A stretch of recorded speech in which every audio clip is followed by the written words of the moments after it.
your hand. Please state and spell your name for the record. My name is Joann Hill, Joannhill.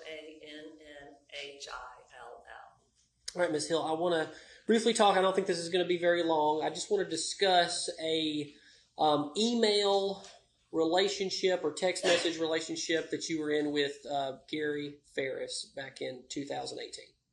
All right, could you tell me how that started, how you met him? In January of 2018, he gave me his business card and asked me to call him. Okay. And then I ran into him multiple times, but in March. Let me slow down. Okay.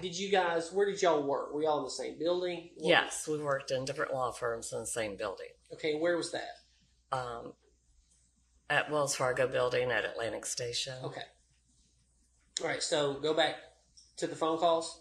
And then he asked me to call him. I didn't call him. I ran into him in March, and he asked me to call him again. And eventually in May, I sent him an email.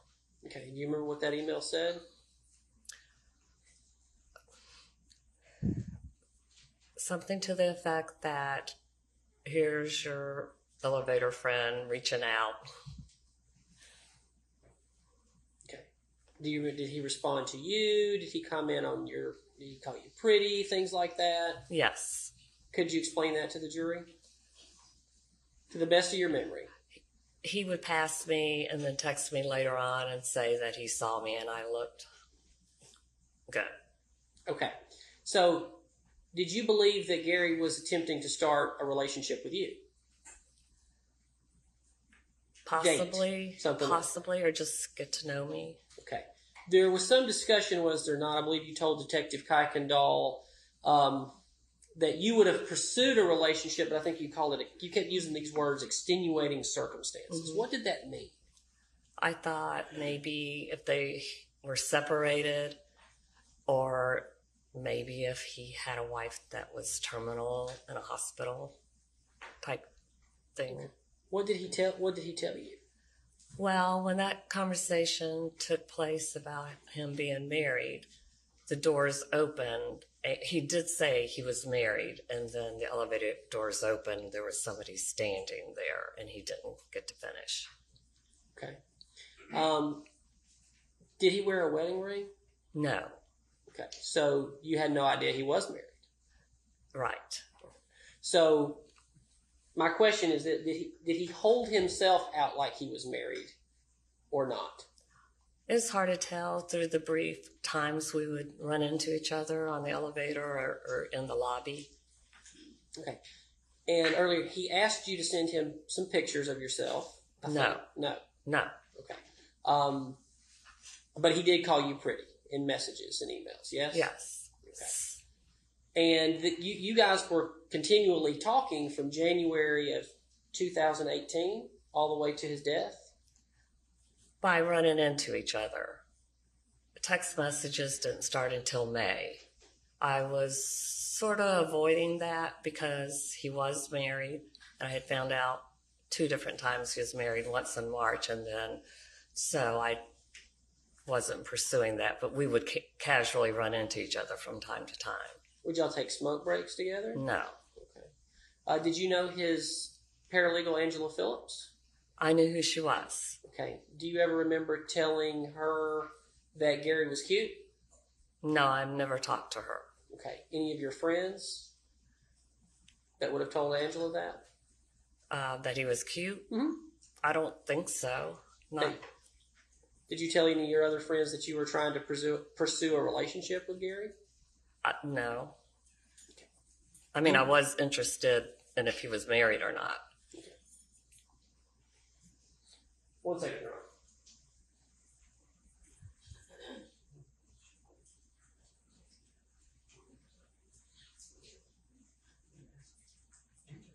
That's all, Your Honor. Good morning. Hi. It's Ms. Hill. Yes. Right? Okay. My name is Megan Frankish. Hi. You don't work at Byrne Foreman. I do not. But at one point you possibly became interested in Gary Farris. I did. And he didn't wear a wedding ring, so you inquired to see if he was in fact married? Correct. And you exchanged some flirtatious messages with Mr. Farris at one point? Yes. But you never met up in person? No. Did you ever meet up outside of work? No. Did you ever become physical with Mr. Farris? No.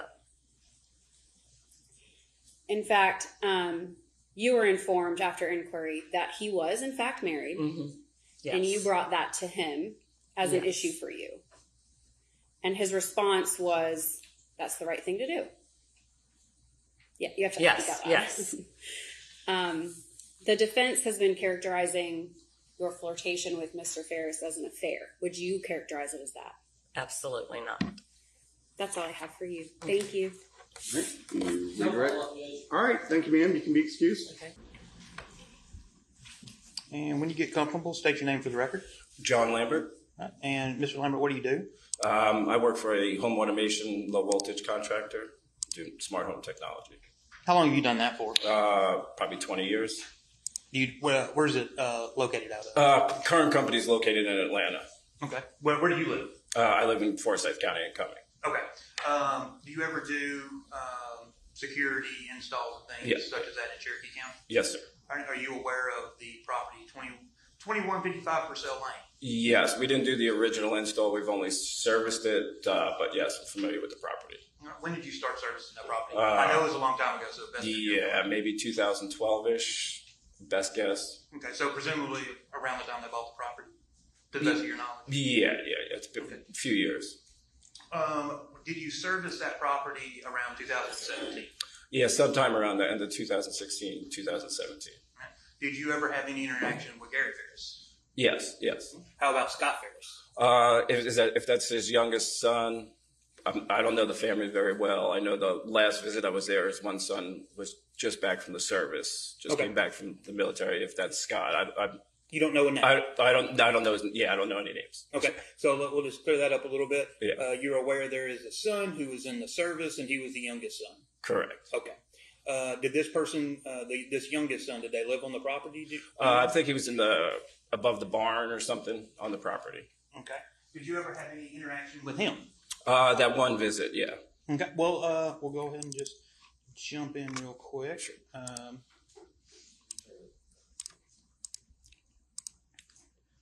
Tell the jury what your interaction with. Well, let me ask you this first. Did you ever have any interaction with Gary and the youngest son together while they were together? Yeah, that one time on the last visit, I was at the house. All right.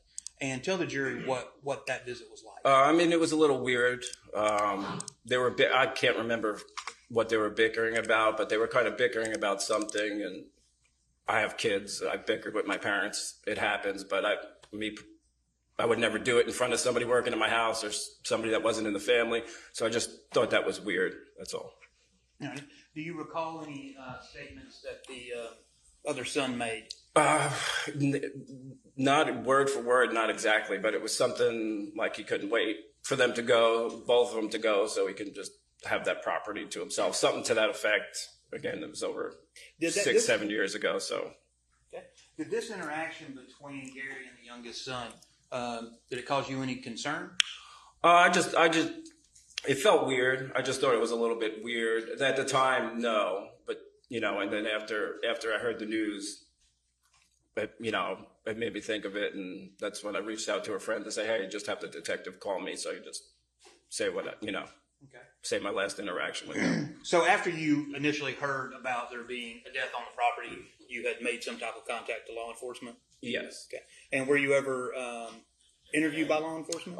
It was over the phone, quick phone call. I believe that was it. Was it one of the Cherokee County deputies? Yeah. Do you know? Okay. Yeah, I don't remember his name, but it was one of the Cherokee detectives. Okay. And you also told the deputy something about hearing gunshots. Correct. Okay. Can you tell the jury about that? Yeah, it was, I guess it was July 3rd, 2018. And I don't remember if it was 9 or 10. It was a little bit later, 9 or 10 o'clock. It wasn't fireworks. It was just a couple gunshots. Weird at the time. I would say maybe 10 o'clock, 9 o'clock. I don't remember exactly. Okay, that's perfectly fine. Now, where were you staying at when you heard these gunshots? I was at my ex-girlfriend's house, which is about a mile away from the Farris's house. All right. And did those gunshots that you heard cause you any concern to contact law enforcement? At the time, no. It's North Cherokee County. You hear gunshots once in a while. In Forsyth County, you hear gunshots once in a while. Just that close to that late at night was just a little weird. But at the time, no. Okay. And did you also hear any fireworks about that time? Not around the same time, but that night, I'm sure either earlier or later that night there was fireworks. And going back to when you were at the residence, did you ever see any type of odd behavior between Gary and Melody Farris? Not that I could recall. I think I maybe saw Melody once or twice in all the visits over there, and nothing that I could. Okay. So the only interaction between any of the family members that you saw that gave you any concern was between Gary and Scott? I just thought it was. I had a weird feeling from it. That's all. But Okay. you know. No further questions, Judge. Thank you, Your Honor. Police Court. Mr. Lambert, how are you this morning? I'm good. Yourself? Pretty good. You don't want to be here, do you? I don't think anybody does, but Yeah. Never thought you'd come in and be testifying in a murder case, would you? no. I mean, when I talked to the detective in 2018, that's the last I'm not a big person on the news. I had no idea until I got subpoenaed a few weeks ago and totally forgot about it. Right. Well, you agree with me that you just had a gut feeling something was just not right, so that's why you contacted law enforcement? Well, between hearing the gunshots and the interaction I had the year before, and it being in Gary Farris, was limited interactions, only services, maybe 4 or 5 times been to his house to services. So, but he was always a nice, genuine, great guy. Right. You just want to give law enforcement any information that you had, right? Yeah. And it was those gunshots that concerned you, wasn't it? Yeah. It was unusual. It was unusual that night, and you were you were a little north. You were staying in a home a little north of the Purcell Lane, Scott and Gary's residence. Correct. And Scott's who we're talking about, the son that was there. I don't know the family members' names. The youngest son that just Yeah, got the back one from lived there, right? Yeah, Worked on the property. Yeah, that's Scott. Yeah. Okay. Tall guy. Yeah, tall. Yeah, and you agree with me that this was not. They were not about to get in a fist fight or anything like that. No. In fact, I think when I asked you on a scale of 1 to 10, 10 being fisticuffs, 1 being nothing, you said it was around a 1. Yeah, I mean, parents bicker with kids. The only thing that I just felt weird doing it in front of. Right. First time meet me doing it. Like if I argue with my kids, it would be with my kids and nobody else in front of an audience. I mean, you're not saying that. No, but yeah, it was just. You agree with me, parents and children argue, right? Of course, yeah. And sometimes we argue with our parents in situations where we may not want to. We go back on and look and say, well, maybe I shouldn't have said that with other people around. Of course, like yeah. But you never felt like Scott was threatening his dad or anything, did you? No. Never felt like it was a violent incident or anything like that, right? No. It's just when you knew that there was a murder on the property with Gary, and you knew what you knew, and then you heard those shots, you felt like you should just contact law enforcement, right? That's it. It's just maybe think back to that last visit there, which I hadn't even thought about until I heard the news, and say, hey, let me just at least, fair enough. Say now, those gunshots, that was Tuesday, July 3rd, 2018, around, I think it was 9 or 10 o'clock. Sometime around then, yeah. And it was 3-4 shots. You remember how shots you heard? It was a couple. If I have it written down when I talked to the detective back then, it's over, 6 years. I don't recall now exactly what it was. If it was written down on whatever I spoke to the detective back then, pretty sure it was a couple. Okay. Maybe 2. I don't remember for sure.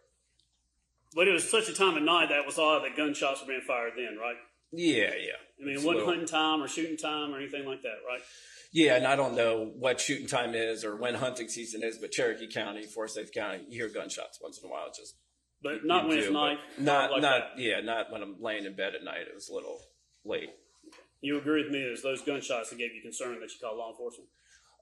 Yeah, but once I heard that they found Gary, that's when I wanted to say, hey, I heard gunshots at night. I wanted to talk to somebody, just let them know I did hear gunshots that night. No, thanks for doing that. We appreciate it. Have a nice day, okay?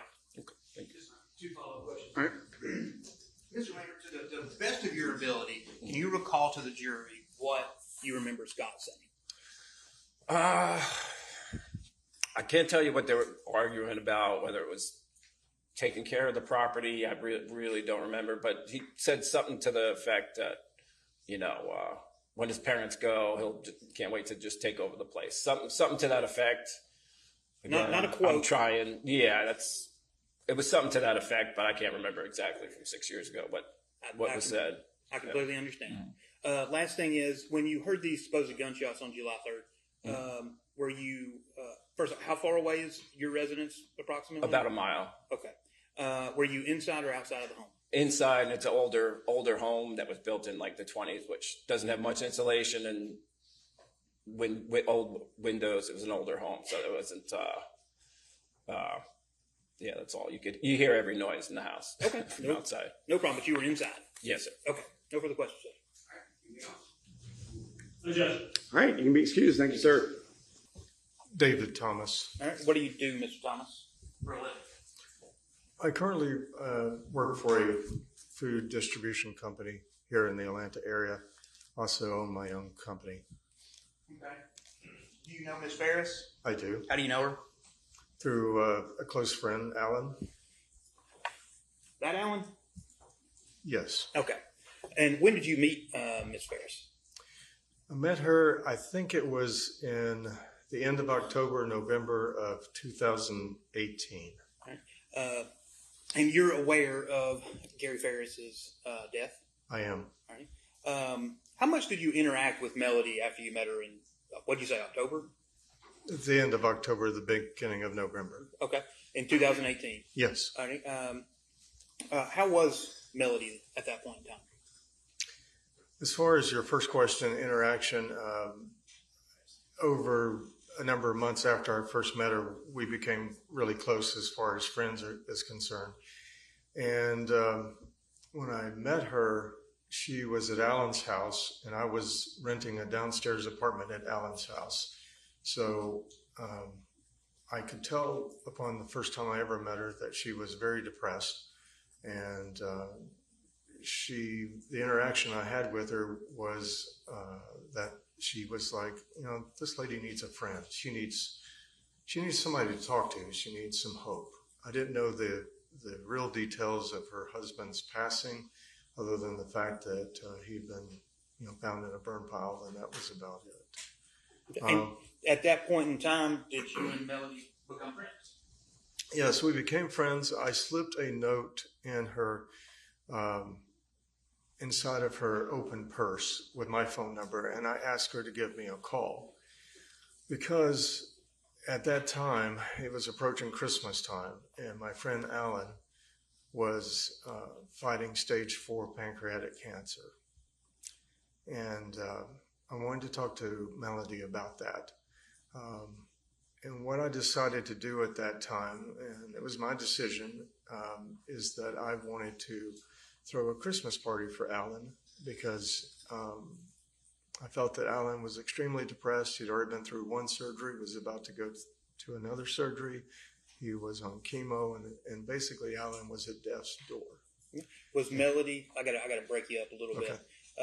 Did you ask Melody to help you plan this Christmas party? I did, and the reason I did that is because I didn't want to celebrate Christmas anymore. My dad died Christmas Day a few years earlier, and unfortunately, my mom also died at Christmas a few years later during the COVID crisis. But anyway, I asked Melody if she would be willing to help me because I started thinking, okay, you've got 3 depressed people, Alan, myself, and Melody. And I said, Christmas is a time of joy. It's a time of celebration. And I wanted to get her to be involved. I wanted to give her some hope. I wanted to try to make her smile. And we both had one common goal. And that common goal was to lift the spirits of our friend, Alan. What did y'all end up doing then, having the Christmas party? We had the Christmas party.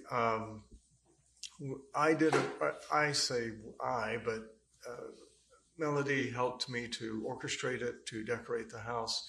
And basically, we had Alan to go away from the house. We had the neighbors and the family members to come over and decorate the entire house, including moving in a baby grand piano, having a Broadway star to come down the staircase inside, and having a band inside the house to play for the Christmas party. I really blew it out. I didn't have a lot of money, but I did everything I could to try to surprise my friend.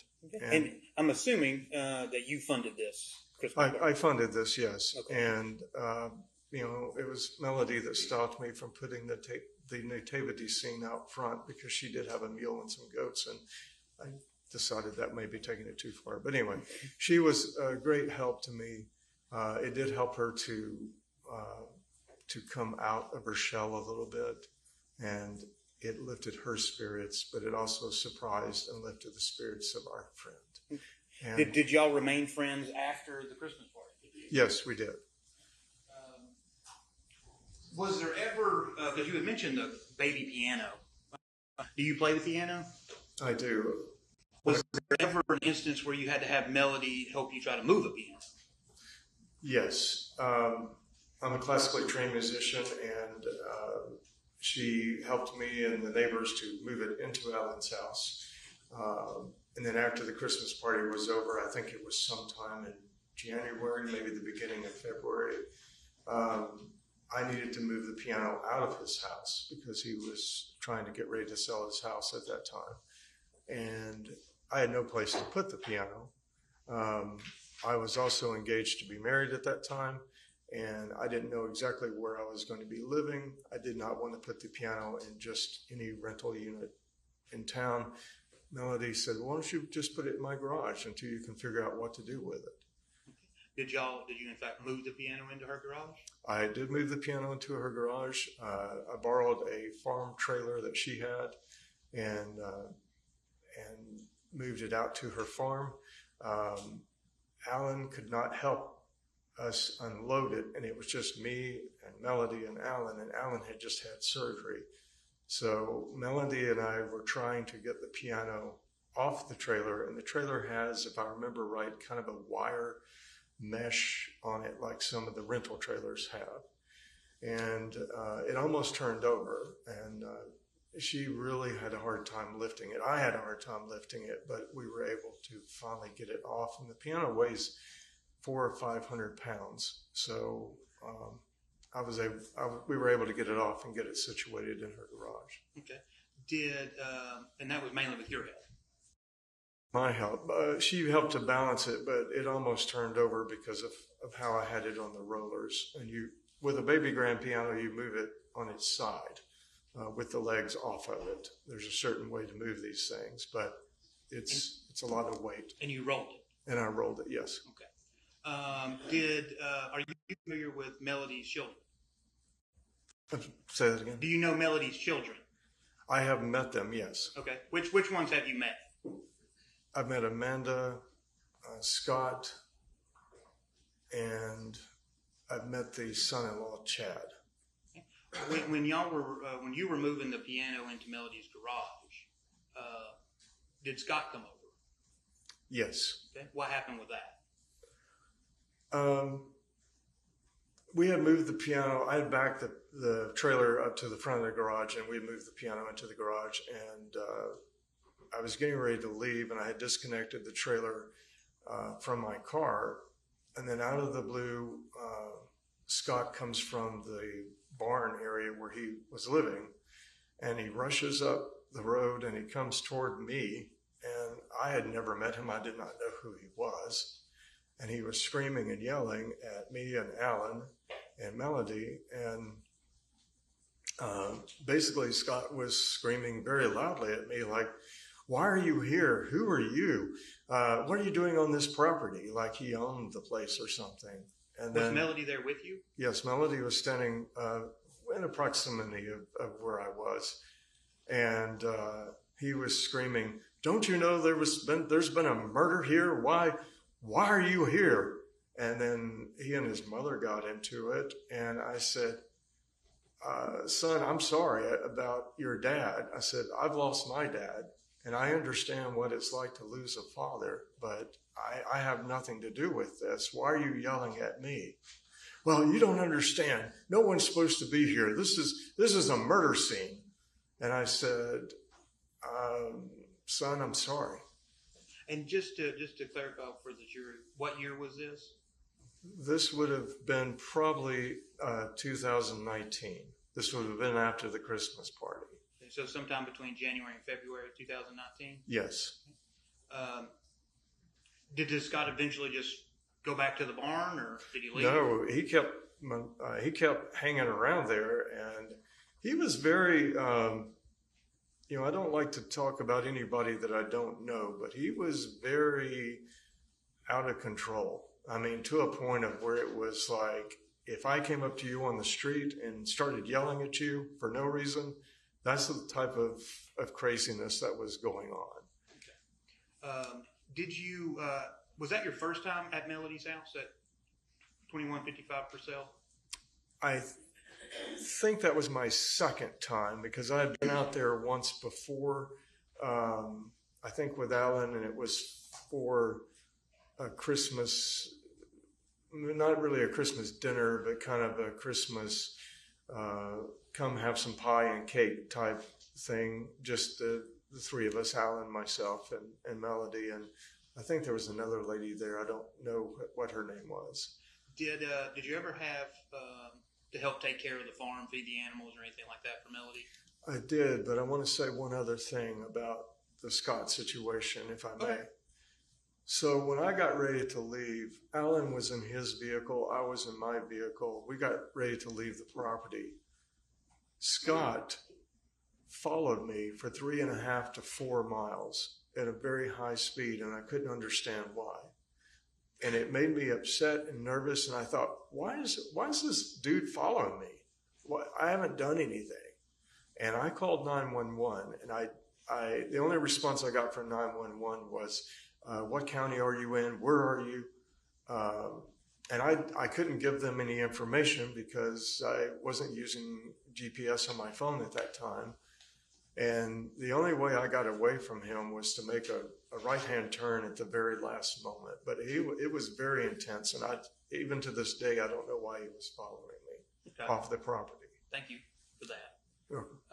What was your other question? I'm sorry. Did you ever have an occasion to have to either assist Melody with taking care of doing farm chores, or feeding the animals, anything like that? I did know about all of her animals. She had chickens, she had goats, she had a mule that they called donkey, and she had probably 3 or 4 horses on the property, if I remember correctly. Did you ever have to feed them? I did feed them about 3 times, and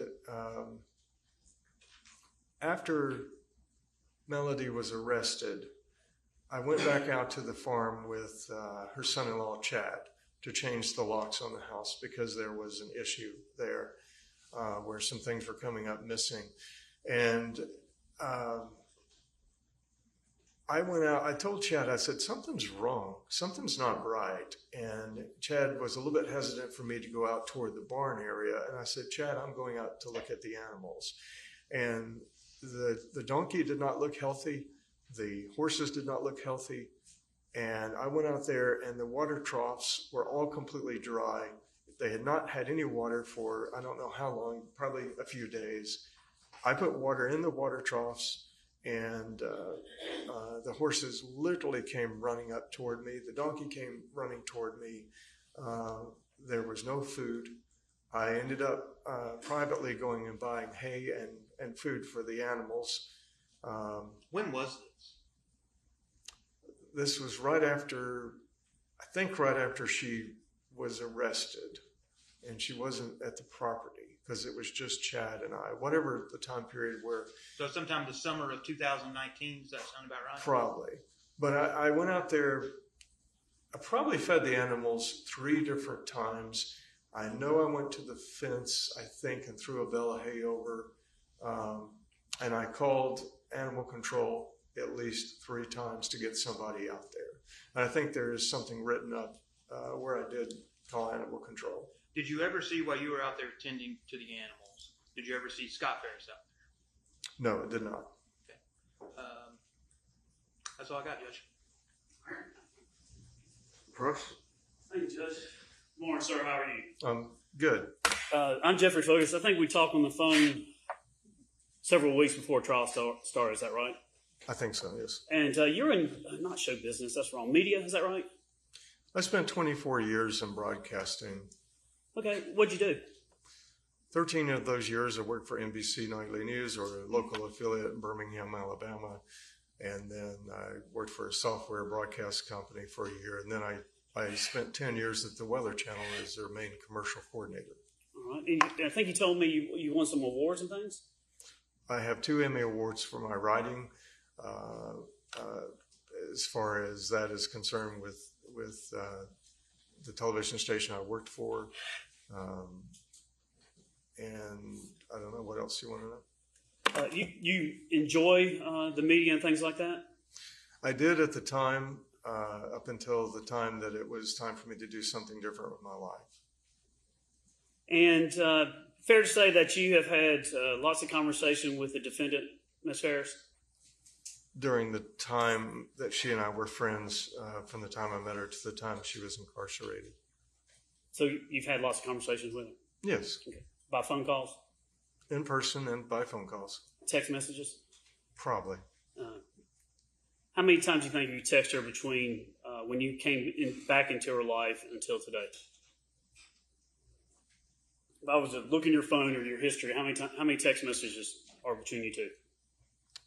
During that time that I knew her, I have no idea because I had a lot going on in my life. I was in the process of getting married. I was in the process of moving. I was in the process of helping to take care of my friend Alan. Well, when you were in the media, you actually had to pay attention to details and grammar and syntax and things like that because you got an award for writing. Is that right? Mm-hmm. Okay, so you do pay attention to details, right? I mean, professionally, that's what you're trained to do. Right. All right, so how many text messages are between you and the defendant since you came back into her life? You can round it up, 1,000, 2,000, how many? I don't know. Probably, I would say probably under 100. And how many times have you talked to her? How many conversations have you had with her? It just depends as far as I'm trying to remember because it's been, 6 or 7 years ago. It's a long time ago. And I would probably say, as far as my physical interaction with her and talking to her, probably every other day just to say, hi, how are you doing? That sort of thing, making sure that her safety is okay. She was concerned about her safety. So can you answer my question? How many times do you think you talked to her? I don't know, maybe a few hundred. And how many times did she tell you she wanted you to make a police report or make a statement about Scott or do something for Scott? She never told me to do that. How many times do y'all discuss you making a police report or something like that? I don't know that there was any of those times that she did. Well, obviously I had to tell her about it for you to be here, right? I'm sorry, what? You have to tell her about it for you to be here. The attorneys didn't know about those before, outside of her, would they? I'm not clear on what you're asking. You testified today that you had to call, I guess, something with law enforcement when Scott was following you, and I think also. Yes, I called 911 because I couldn't understand why he was calling me. Why he was following me. Excuse me. So you two talk about at least that, correct? Yes. All right, and you're here today because of what you've told her. Would that be fair to say? I mean, you didn't know her attorneys before this event, did you? No. So you didn't tell them outside of her about all these incidents, right? No, I don't think I did. Okay, so it's fair to say that you're here based on what you've told her or what she's told you, right? During that time period. Sure. Yeah. Okay. And you testified to 3 main things: a Christmas party in 2018, is that right? That's correct. And you did that because you are a nice guy, correct? I try to be. Yeah, and you feel for the defendant, right? I feel for Melody because I've been through a Great Depression in my life. I know what it's like to lose family members. I know what it's like to be extremely depressed. Yeah. And you seem like a reasonable person, and you talk about depression and feeling sad and things like that. And you talk about this trailer incident with Scott. But you could also, if you put on kind of an objective hat, you would agree with me that Scott, he also could be sad and be depressed and be upset when he believes his mother murdered his father. Well, I think that the whole family would be disturbed and upset during this time period. And, but the interaction that happened that day between Scott and myself, that wasn't depression. That was control. That was anger. So that would be, no, you don't understand that Scott could be upset because he believed his mother killed his father, or yes, you believe he could be upset? No, I do believe he could be upset. And then finally, when he followed you on public road, right? That's correct. He never laid a hand on you, correct? Never laid a hand on me. Never threatened you, right? Well, I don't know. When someone follows you at a high speed, don't you feel threatened by that? No. So if you left this courtroom and you went down the street and a stranger started following you, you wouldn't feel threatened? No. I see. Okay. He never said, I'm going to hurt you, I'm going to kill you, anything like that, right? No, it was just basically he was yelling and screaming. I didn't know him. So when you're on that public road and he was following you, you were in your vehicle, correct? I was in my private vehicle, yes. And you were driving away, right? That's correct. And if he felt like you were doing something improper on the property, whether stealing something or helping his mom to take something, you could understand that he may want to follow you and see where you go, right? No. Okay. Because I wasn't doing anything wrong. But you can understand how he feels about what's going on with his mom because of the murder, right? No, because I will say this. After that interaction and seeing how he was acting, it was very close to being violent that day. And I felt threatened as far as that arena is concerned. And anytime you leave a situation like that where someone's yelling and screaming, you don't know what they're capable of doing. You don't know what they're going to do. That's why I called 911. And that's based on how you felt, right? Yes, that's how I felt. And you're basically saying that you were scared of Scott. Is that fair? At that moment, yes. So let me get this straight. You thought Scott was violent, and Scott was out of control, and he was very upset. But yet you went back to the property not once, not twice, but 3 times by yourself when Scott could be there? No, it was not by myself. I always had somebody with me. I would never go on the property by myself. You're so concerned with him that you went back and fed the animals when he could possibly be there? I always had a family member or somebody with me because I'm smart enough to know that you don't go on private property without somebody's okay or without a family member or a police officer or somebody. My concern was for those animals. Those animals were not being taken care of during that time period. I grew up on a farm with my grandparents in the summertime, and I understand what horses go through. I know they can get colic. I understand when an animal looks hungry and acts different, they're hungry. And you probably have pets. I have pets, and your pets are going to come to you when they're hungry. Those animals during that time period, whatever he was doing, wherever he was, were not being fed. That's your opinion. That is my opinion. And when you have an animal to run up to you begging for water and food, yes. Nothing more, Judge. Just one follow-up Yeah, question. go ahead. Mr. Thomas, have you spoken to Melody since she was arrested? I went to the jail to see her a few times. Okay. Let me break it down a little bit. Have you talked to her any in 2024, either on the phone or in person? No. 2023? No. 2022? I don't know what year she was in jail, or she would have been in jail. What was it? The year 2019. Maybe I spoke to her in 2020. Okay. I had a lot going on. My mom died in 2020, so there was a lot of. I don't know the time period during that. But you haven't talked to her recently, No. or any relevant portion before this trial? No. Okay. No further questions, Judge.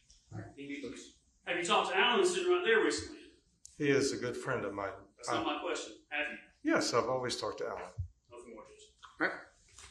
Anything else? All right, you can step down. Thank you, sir. Thank you. Thomas Pinion. All right, and what do you do, Mr. Pinion? I'm the Chief Deputy for the Cherokee Sheriff's Office. Okay. And how long have you been in law enforcement? 30 years. All with Cherokee? Yes, sir. 30 years. So you started in, what, 1990? 1994. Under Sheriff Garrison? Yes, sir. All right. Are you post-certified? I am. How long have you been post-certified? Since September of 1994. All right. What were, back in 2018, I'm just going to jump ahead. So you know what you're doing, right? Yes, You've been a cop a long time. All righty. What do you do right now as Chief Deputy? I'm responsible for the day-to-day operations of the entire Sheriff's Office. Okay. How about in 2018 when you were a captain? I was responsible for the day-to-day operations of the Criminal Investigation Division. Okay. You were essentially you were the head of CID. Correct. All right. Did you ever go out to 2155 Purcell Lane? Yes, sir. Right, on July the 5th? Yes, sir. Did you ever have any interactions with Miss Farris? Yes. Okay. How about with Scott Farris? Yes, sir. And when did you get there? It would have been after lunch. I don't recall exactly what time.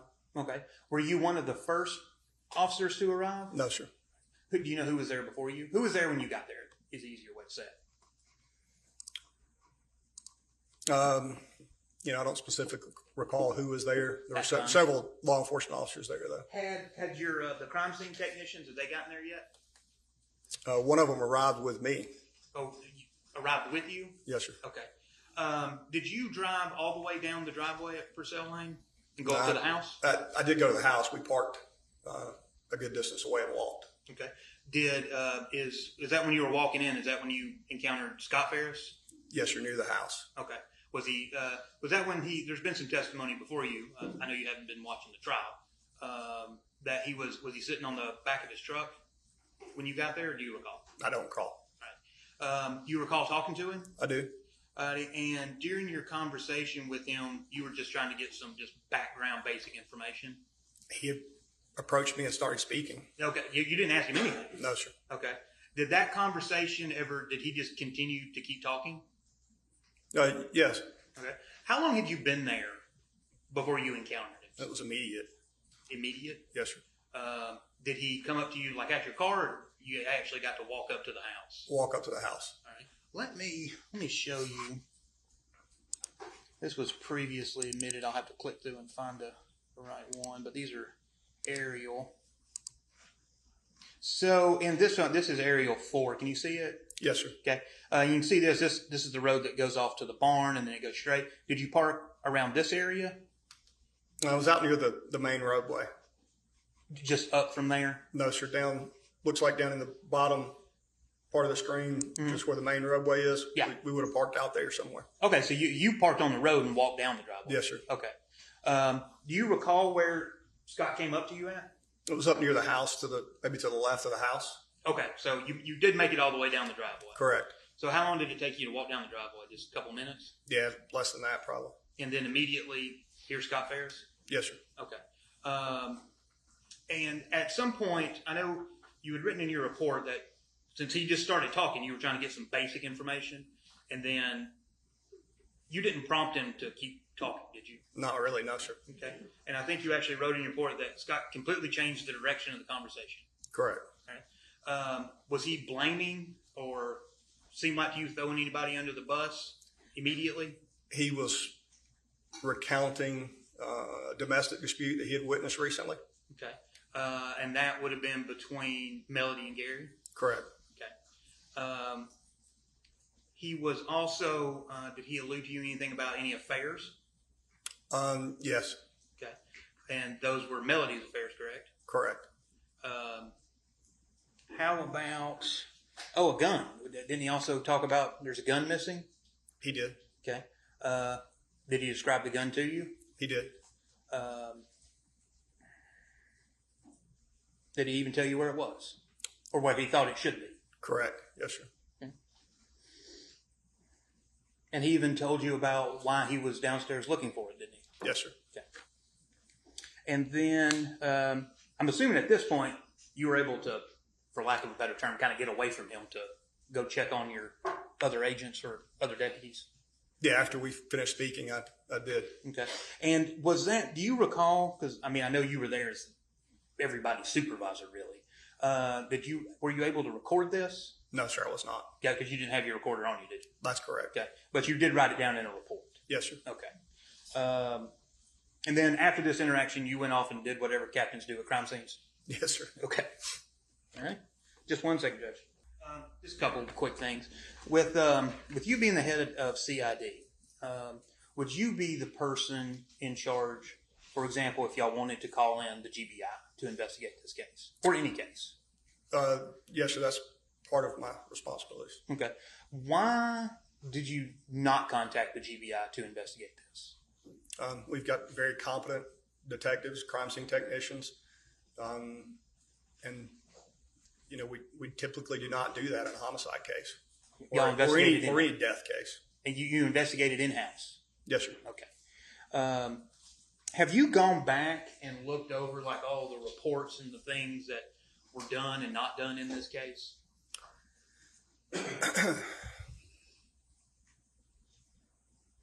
I don't specifically recall doing that. I mean, I was kept abreast of actions as they were completed, but I don't recall reading each and every supplemental.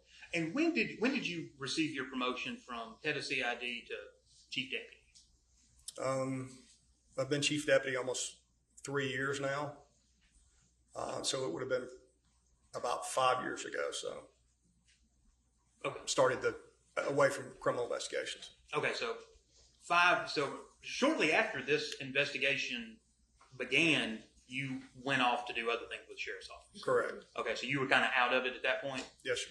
You still would have had the ability, though, to, like you, in your authority, you could have contacted Hayes and been like, hey, tell me what's going on this case? Yes, sir. Okay, but you didn't do that? No, sir. Okay.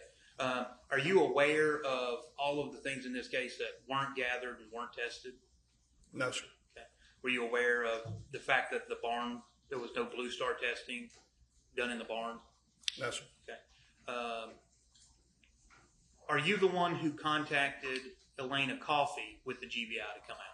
I believe I contacted her supervisor, but yes, I reached out to the GBI. Okay. And why at that point, for that very limited thing, the Blue Star, why would you contact the GBI for that? The stock that our crime scene technicians were using was expired. Oh, okay. So the Blue Star that they had used previously on the case had expired? Yes, sir. Okay. Do you know some of that was used at Purcell Lane or on any of the items? Yes, sir. Okay, it was used. How expired was it? Do you recall? I do not. Okay, but it was in fact expired. Correct. Okay, all right. That's all I got, Judge. Anything? No questions? No. All right. You step down. Thank you, sir. Thank you. Our next witness is a little longer, so We'll go ahead and take a break now. We'll break for 15 minutes and start back at 10:30. matter pending before this court, you will tell the truth, the whole truth, and nothing but the truth, so help you God. Have a seat.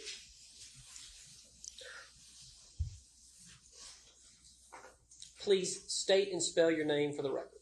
Amanda Bruce, Amanda Bruce.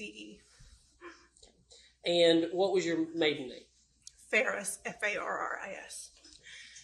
So you are the daughter of who? My father, Gary Farris, and Melody Farris. So speak into the microphone. Sorry. We'll take our time. So Amanda, you are of the four children. Which are you? The oldest, the middle, the youngest? I'm the youngest. All right. About what year were you born? 1989. All right. So you don't remember much of living. Do you remember at all living in Alabama? I have images in my head of like our playroom, but no, I moved here in kindergarten. All right. And that would have been to Alpharetta or Atlanta? Yes, sir, Alpharetta. All right. So kind of tell the jury a little bit about what it was like growing up in the Farris household. Honestly, when I was a child, everything was normal. Lived in a home in Alpharetta, which was normal, and we all went to school in kind of the same area. Where'd y'all go to school? I went to Chattahoochee High School. Brothers went to Milton, and then my sister also went to Chattahoochee as well. Okay. So tell me about kind of everybody's, this jury has heard your siblings testify throughout this trial. So this is your kind of chance to explain what you saw growing up. You know, everybody's personality. Tell us how Chris was growing up. Chris and I had the biggest age difference. He was 10 years older than I was, so I don't really recall a lot of interaction between him. He was just like the oldest brother. Moved out early. I must have been in middle school when he went to college. Scott, from our childhood when we lived in Alpharetta, like at Hampton Hall, he played football and he was a little bit more of an introvert. Chris was more of an extrovert.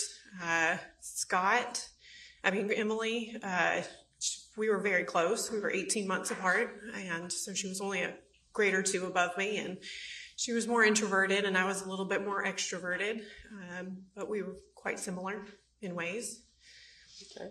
So how was your parents' relationship back in those days? Everything seemed about as normal. We didn't really take a lot of vacations or anything like that. We would go to the beach when my dad had a law seminar every once in a while. But looking back on it, compared to what I do for my child, it was kind of just routine day in, day out things. Go to school, come home, clean house, wake up, do it all over again. So it was all very... Did y'all have chores normal. Or how? Oh, yes. We always had chores. Whether it be outside, inside, we had responsibilities, or at least I did. Okay. So, the jury has heard quite a lot about, where everybody went in their life after they kind of graduated high school and the family began to grow up. So we'll start with you and then kind of tell me about your siblings. Well, I graduated from high school and I went... In 2008? Correct, 2008, and immediately went down to Georgia Southern. Lived there for a couple of years, and then I actually moved back home, partially because I wasn't doing too well, and because my dad kind of wanted me to come home at that time. So About what year would that have been? 2010. So I came back, and then I did some school at Georgia Perimeter College and finished up there, and kind of went into work at retail, and I found my love in retail. And that would have been when you went to work for Tory Burch? No, I actually worked for Victoria's Secret for a while, and then for an accounting firm. I was a server. I did a kind of, number of things, but eventually I found my dream job at Tory Burch, and they did a company restructure, and I didn't get to work there any longer because my my position at the company got eliminated. But then I worked at Club Monaco, which is a retail store at Lenox, and then I ended up having my son not too long after that. Well, I guess I worked in fine jewelry for a while too, for like 5 years, and then I had my son, and I had to get out of retail. It's safe to say, prior to you having your son, you've always worked. Yes. Oh, yes. Okay. So tell me about Emily. Emily, she graduated high school. She went to the University of Alabama, did really well there. She's always been really smart. Always did really good in school. Graduated communications degree, I'm almost positive. Okay. And then that's when she met her husband, Chris Payne, and they ended up moving to Atlanta, lived here for a while, like in the Dunwoody area. And then I think he may have gotten a job up in Tennessee, and they got married up there. And that's, I guess, where they've been ever since. And then tell me about Chris. Chris went to University of Alabama for a couple of years, maybe 3, I'm not sure. Did not finish, and then I really don't know how long after that he met Kimberly, and they ended up pregnant with Ella, and they got married, moved up to Maine, had Addison, and then Chris came back after they got divorced, or during the divorce, something like that. But he moved back here, and he's been back here ever since. Okay. How about Scott?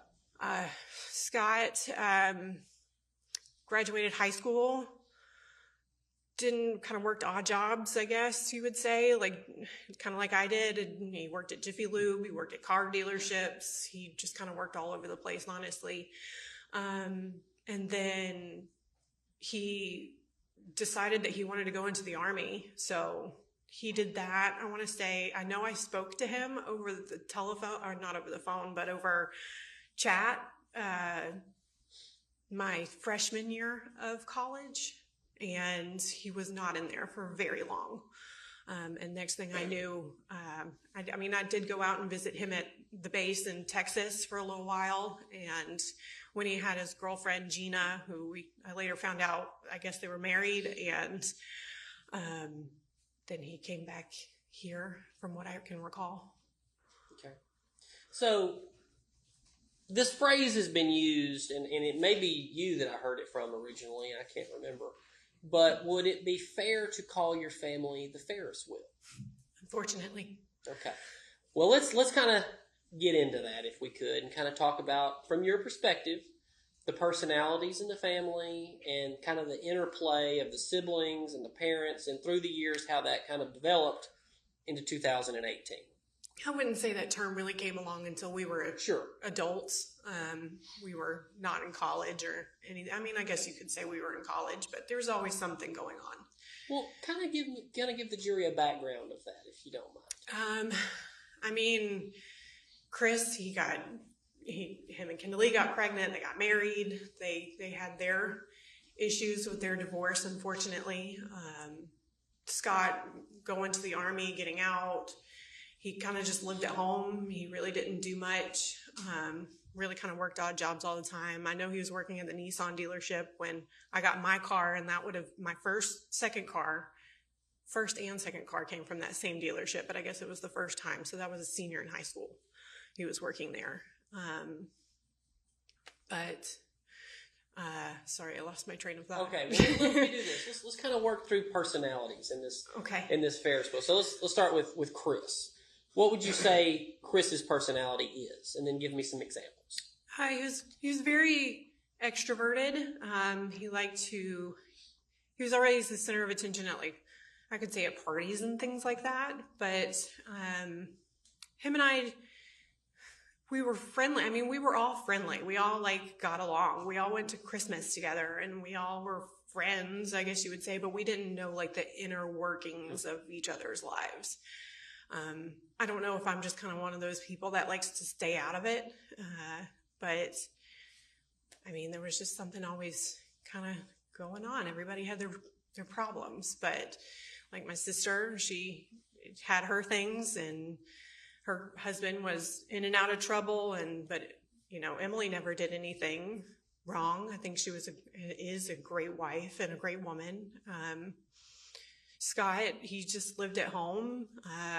Him and I really didn't get along. He was kind of aggressive towards me at times, but other times we were fine with each other. He was kind of a different character, but he was our brother. What do you mean by that? He was just very introverted. He didn't have a lot of friends. I don't know how to explain it. He just wasn't very much like us. But he just lived his own life, and we weren't involved with him, but we weren't involved with each other very much at all either. So it's like, what was it on the outside? It wasn't, we didn't really connect internally. So, okay. I don't know. And then how would you assess your personality? I like to think I'm a loyal person. I'm a caring person. I always like to believe the best in people. I almost and I don't want to say a fault, because I think everybody deserves a friend in this world, but I can be very introverted at times. But I like to have who my friends are. I passionately love them, and I would be there for them. But I like to consider myself kind of where I stand in the middle, where I like to evaluate everything from the outside. But I like to stay out of a lot of drama. Okay. So we keep kind of touching around the outsides of the drama, but would you say on a scale of 1 to 10 that your family pre-2018 was 1 being very boring, not dramatic, 10 being as dramatic as it gets? What number would you give it? It's hard to say, because that was our normal. I think there was always something going on in everybody's life. I tried to, all of this, I was just trying to get married and fall in love with the man that I wanted to marry. And my world got turned upside down. And I was just very much one of those, like, everybody else's problems are their own and I can't fix it. But it was tough. It's really hard to explain, but everybody had trauma and trouble and issues.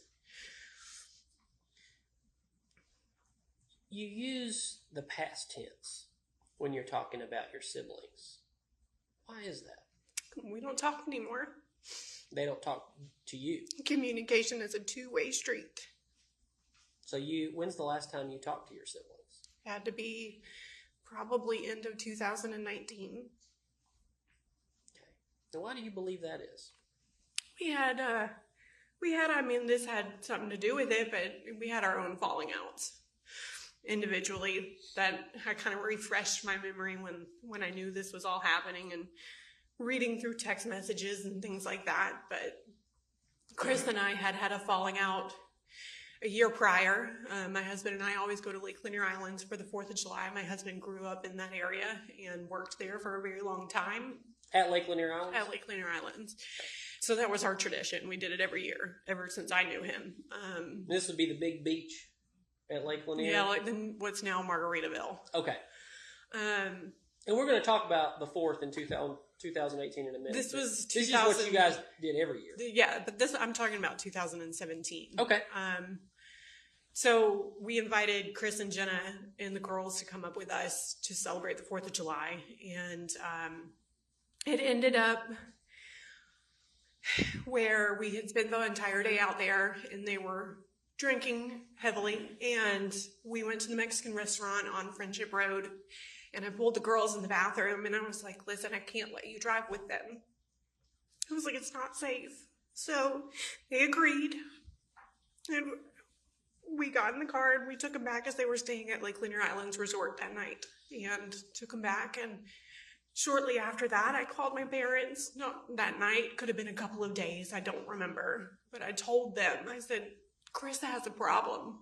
He has a drinking problem and those girls are going to get in an accident and something bad's going to happen to them or somebody else.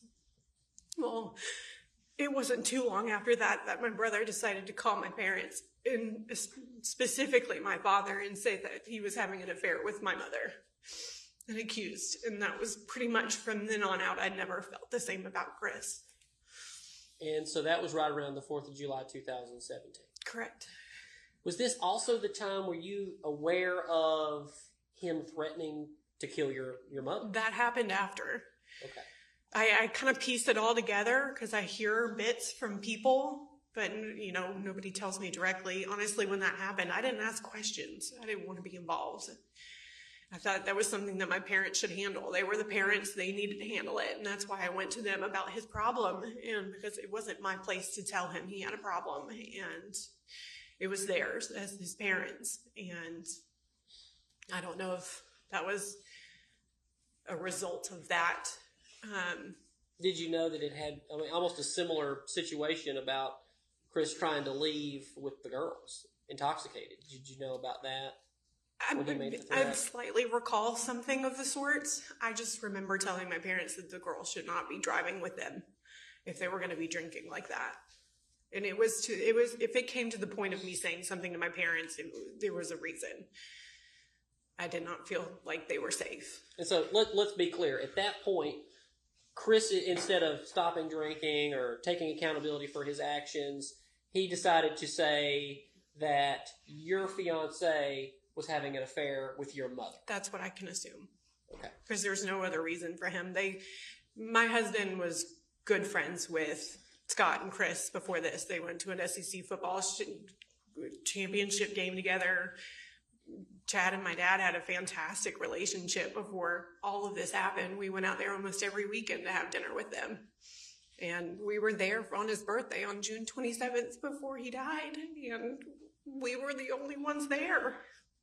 And we are gonna talk about that weekend. So I want to back up too. So that's you brought up Chris and you brought up that incident, and we may just have to talk about moments in time that come back because I understand that what you're currently going through in this moment is awful. Yes. And this is a very patient jury, and so we will get through it. Okay. But let's go back and let's talk about Scott. I want to talk about, he gets back from Iraq. Can you tell me about any specific instances you remember? You mentioned anger and things like that. Can you talk about that for the jury? He was just very protective over the farm. And I never understood why we called it a farm. So it was a glorified petting zoo at most. But Sorry. They know. They've seen it. Sorry, we had a lot of animals growing up, and this was like that on steroids. It made no sense. Well, then how did we wind up there? How did the family get to the farm? That would be a great question. Ask my daddy. Because I don't know. There was a lot of things that happened before that moment that I think should have been taken care of before just putting money on it to fix it. Okay. I think a lot of things that have happened in our family get swept under the rug, and they're never addressed. And they're not taken seriously. But a sin is a sin. And I feel like this is a repercussion of all the sins that were committed over years, unfortunately. This is sins by everybody in the family? Everybody. False money idols. It was always what it looked like on the outside. It never mattered what it was on the inside. There was many things growing up, like our parents didn't really, they cared, but you had to figure it out for yourself. It wasn't, let me walk you through this. Let me show you how to do this. I don't feel like it was ever that moment. So we kind of had to fend for ourselves a little bit in that aspect. Well, let's talk. Let's just go ahead and get into it. Let's talk about your mother. Let's talk about it. Growing up. It seems like, the jury's seen messages between you guys. It seemed like you guys were pretty close. She was my mom, yeah. All right. She is my mom. Right. I've always cherished we had a great family growing up. It seemed like everything was normal. We lived in a great house, and Alfreda went to a good school, had never wanted for anything, or never needed for anything, I guess I should say. We were given everything. My dad provided everything. Let's talk about your dad, and I'm bouncing now too. What was your dad like? He was great. Take your time. I feel like we've been in this trial for a while. He was a very smart man. I'm sorry. There was no doubt in my mind he loved all of us. He made that known, and he was very sarcastic. Lawyers are notorious for that. He had the lawyer personality for sure, but he was the dad that you walk down the stairs and he'd whistle and go, "You're a movie star." Or when Emily had her baby, he texted me a picture of me holding Olivia, and he goes, "You're natural." He was just so loving, and I can still take your time. He was just such a big man, and he'd come and he'd just wrap his arms around you. But then in this sense, he'd turn around and fart on you, and you'd just be like, he was sweet, and he was witty.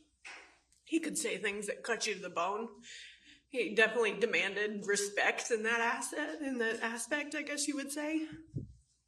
I was always fearful of him in the sense that I wanted to respect him and I wanted him to be proud of me. And when he would make comments that I was not doing as well as I should, I took that to heart, and I really wanted to make him proud. He's a good dad. He was a good grandfather, and I wish my son could have seen that.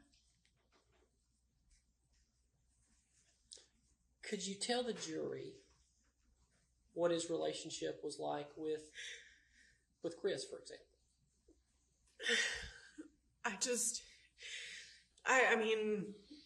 I never saw them really do much together, I guess you would say, but Chris was grown. I don't know much about the relationship when they were younger. I don't really recall. I know that they were in a lot of fights over the past years about money. Could you explain that to the jury? Best you can remember. The best I can remember. It sounds awful, but he had issues with taking money, and he expected He always had his hand out, but I don't doubt that he didn't love my daddy. I approach things differently than my siblings did. What does that mean? Meaning I never wanted anything in return for his love. Especially right before he died, I just wanted a mother and a father, and that was it. I didn't want any more of the drama. I didn't want any more of their marital problems. I didn't want to deal with any of it. I just wanted a mom and a dad, and I wanted to get married, and I wanted them to watch my kids grow up. Okay. So, tell me if I'm wrong. Well, what I think I heard in regards to Chris was he didn't have a very close relationship with your dad that you noticed.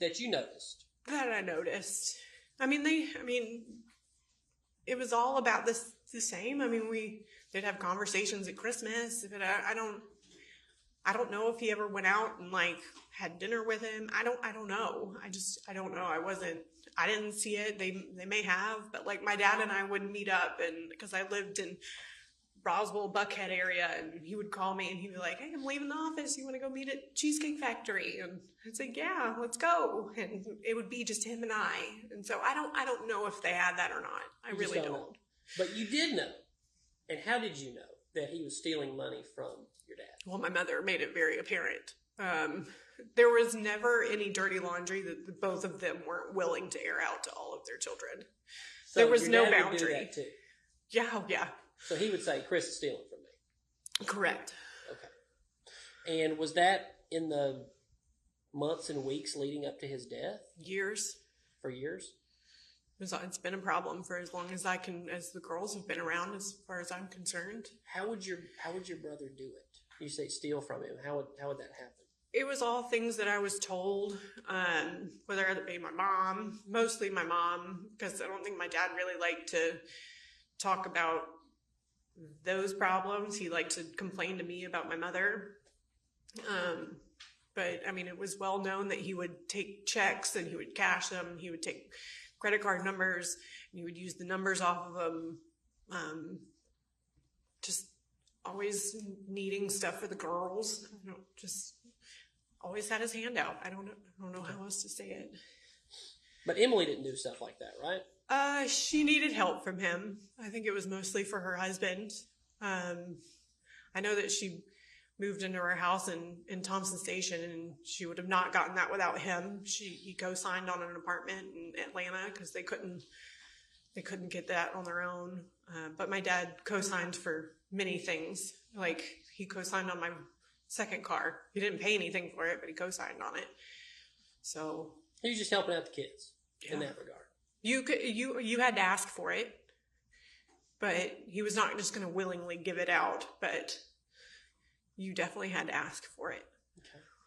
Well, speaking of asking for it, were you familiar in any way of how Scott would be paid or how he worked on the farm? Do you know anything about that? They moved out there, and when I never really understood why they bought the house. Did you ever hear, I'll stop you to ask this question, did you ever hear that it was going to be kind of your mom and your dad's fresh start? Did you ever hear that? That's what I assumed it had to have been, because we had a come to Jesus meeting about it. And we both knew. I said, "You know what this is. You know who she is. You know who you are. I need you to make a decision." I was in a relationship with a loser for quite some time, and they both came down and got me out of that relationship, and him and I were at Tacos and Tequilas in Buckhead, and I said, "Daddy, if this is the hard decision I had to make, you need to make that decision too. You need to be happy." I mean, I would text them when they would say, "Oh, Daddy," or Mama would send me something, a screenshot, or being mad with Daddy, and I'd be like, "Y'all need to figure this out. Like, y'all are gonna have a heart attack one day."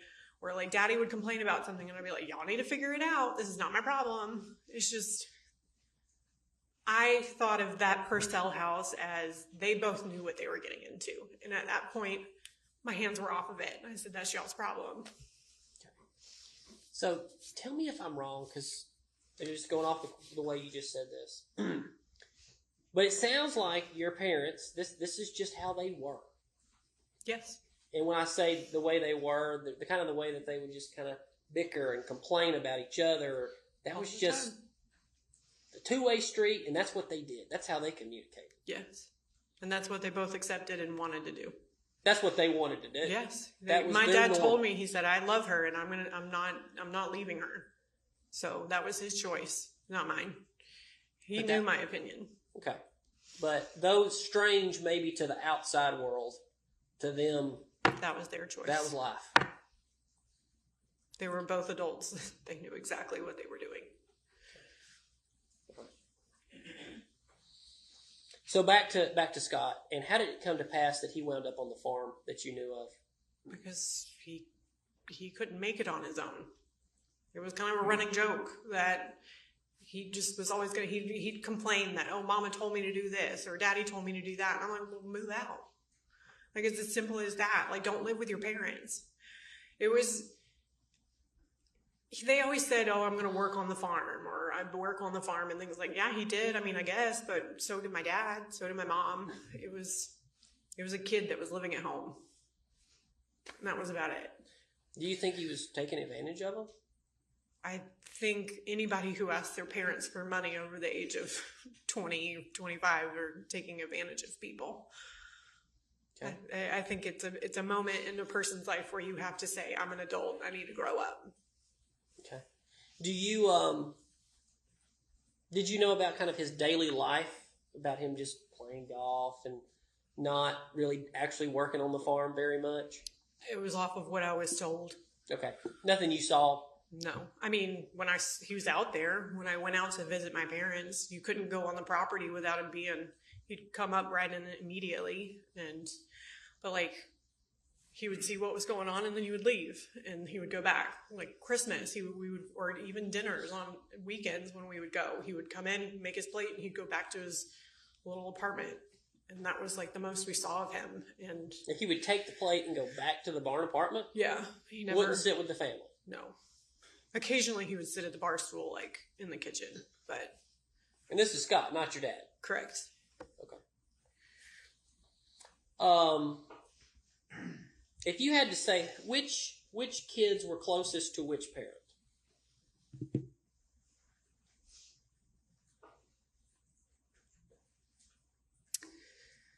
I mean, my dad and Emily always had a really good relationship, but she lived in Tennessee, so it's kind of hard to judge. Sure. My husband is a really big advocate of family, and looking back on it, I didn't have that lovey-dovey family relationship that everybody grew up with. And I wanted to cultivate that, and I made an effort to spend that time with my parents. So we would go out there almost every weekend and have dinner with them. And I mean, I was looking back through our text messages, and it felt like every weekend, baby girl, when am I going to get to see you? I'll be up there this weekend. So I really tried to get as close as I possibly could, but my dad was really hard to get close to. He's very shut off to a certain point. But I think he did that because we were his kids. I think it was different for the other people. Like what other people? Would it have been different? Like my husband would have conversations with him. They would have great conversations from what I heard. Like when we went over there for dinners, they'd go outside. My dad smoked cigarettes. Chad vaped at the time. They'd go outside and they would just chit chat. And they had great conversations. More than I could get out of him, I guess I should say. Okay. So I want to start kind of moving into events in y'all's family life that would have been part of maybe the Ferris wheel, and get your version of the events to tell the jury. About the time you were in college, can you tell the jury about Ted Wiley? What you know about that? Well, going back to my senior year of high school, my mother's mother, had open heart surgery, and she had to go up there and stay with her all the time. And my father would text me and tell my other siblings about Ted, and it was a speculation at first, and then it came to a point where my father would send me pictures of things that were not appropriate, that were possibly sent to my mother's phone, And at that point, I told him I didn't want to be involved and I didn't want to know. I felt like I was a child at that point and I didn't need to be involved, and I was very upset. So it ended up that it turned out really bad, and she went up there and was, I guess, I don't know if she was staying with him. I didn't ask. But my dad was at home and he was alone, and I was at Georgia Southern and I wasn't doing well anyways, and I said, I'm going to come home and I'm going to live with my dad. And I did. I came home and I lived, and it was not long after that that my mom came in and she decided to come back home. And at that time, I didn't want to be there. I didn't want to be involved. So I was dating a guy at the time. He had an apartment and I went and lived with him. One of the worst decisions I've ever made. This was that loser you were telling us That was about. that loser. Okay. And so that's what you remember from that era? From that era, yes. But your dad knew about it. Oh, yeah. I mean, he was... And everybody else in the family? Everybody knew about it. Okay. And would you just kind of, earlier you said about kind of the bickering and the way that they would communicate, that just became part of everybody's life. Yeah. Would you give that same assessment to any extramarital relationships both your parents would have? I didn't know of any extramarital affairs that my father had. Okay. But even your mom, as far as how it just became accepted by the family, and this was, though odd, this is how we live. It was accepted because my father accepted it. I just made a comment that was not the best about my mother to my father, and he got very mad at me. He said I was not to speak to her about her like that. And after that, I didn't talk to him about it, and I stayed out of it. And that's where I left it. It was his choice. So that was it. That was their normal. They accepted it. They knew what they were doing. Okay. What about the other siblings? Did y'all talk about it at all? Oh, yeah, we talked about it. They had far more anger for my mother, which I felt like I should have had, just because I feel like there were moments of manipulation in the sense of, like, I'd go up to Alabama with her, and I think that she would kind of use me as, like, oh, I'm going up with Amanda, and then I'd be left at home, or I don't know. It's all speculation. All I can do is assume, but I don't feel like things were not going the way that they should have. And I think sins were committed in that I think both of them needed to address, and they didn't. They refused to. Okay. So, kind of moving back closer in time, is it fair to say that Scott and your mother were actually pretty close? Oh, they spent almost every day together. They would go up to what is called, I think, Scottsdale Farms. Scott loved to decorate. He was always doing something, whether it be outside or inside the barn, or they were always together. They always went up to Cherokee Ranch. I mean, all of us did everything with my mom. What does that mean?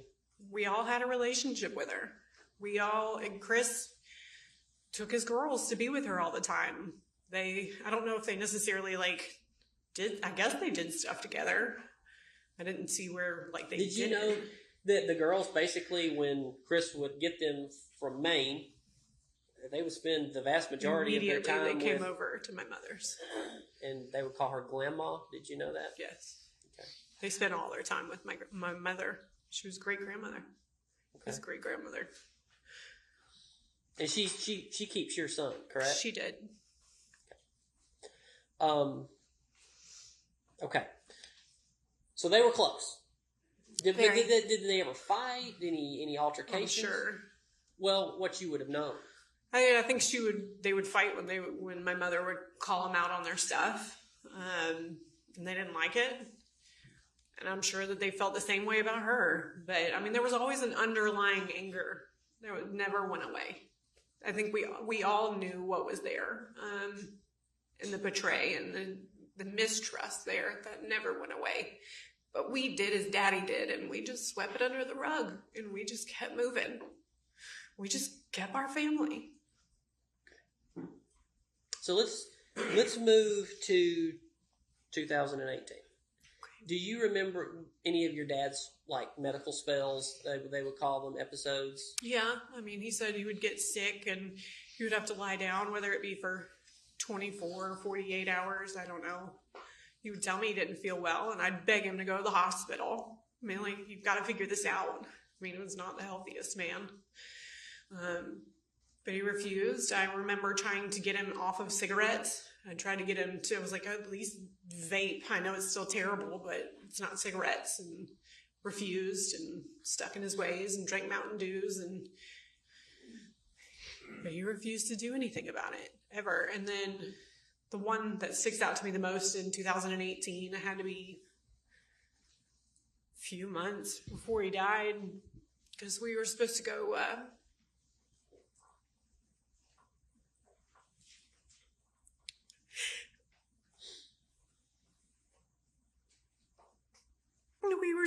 to our wedding venue, and he got really sick, and my mom had called me the night before and said that he was going into a diabetic shock or something, but it was something was wrong with him. And Scott was there. They were trying to get him to the hospital, and I didn't see him until the next day, but I walked in and he was perfectly fine, just sitting up. So it was a shock. I mean, even Chris brought him a Mountain Dew in the hospital. And, not even a Diet Mountain Dew? No. Okay. And I remember sitting there and it was like, Daddy, I won't go to this wedding venue if you don't want me to. And he's like, no, baby girl, go. He was always, baby girl, go ahead and do it. Because I always asked his permission for everything. I was like, are you sure it's okay that I go with Mama to go tour this venue? And he said, yes, please go. And same venue, we ended up putting a deposit down and we never got married there. So yeah, he was not in good health. So I want to move into the summer of 2018. And so in that summer, you guys would pretty much go up there and have dinners every weekend. Every weekend almost, yeah. And your now stepdaughter, Cameron, she'd go too. Yeah, if she was with us, yes. Okay. The jury would have they've met Cameron. And everything, how did it seem when you went that summer? Just normal? Fine, it was just us there. Scott maybe come in once and leave, but Chris wasn't there unless the girls were there. Emily was in Tennessee, so she was never there. So it was just the four of us. 5 if Cameron went.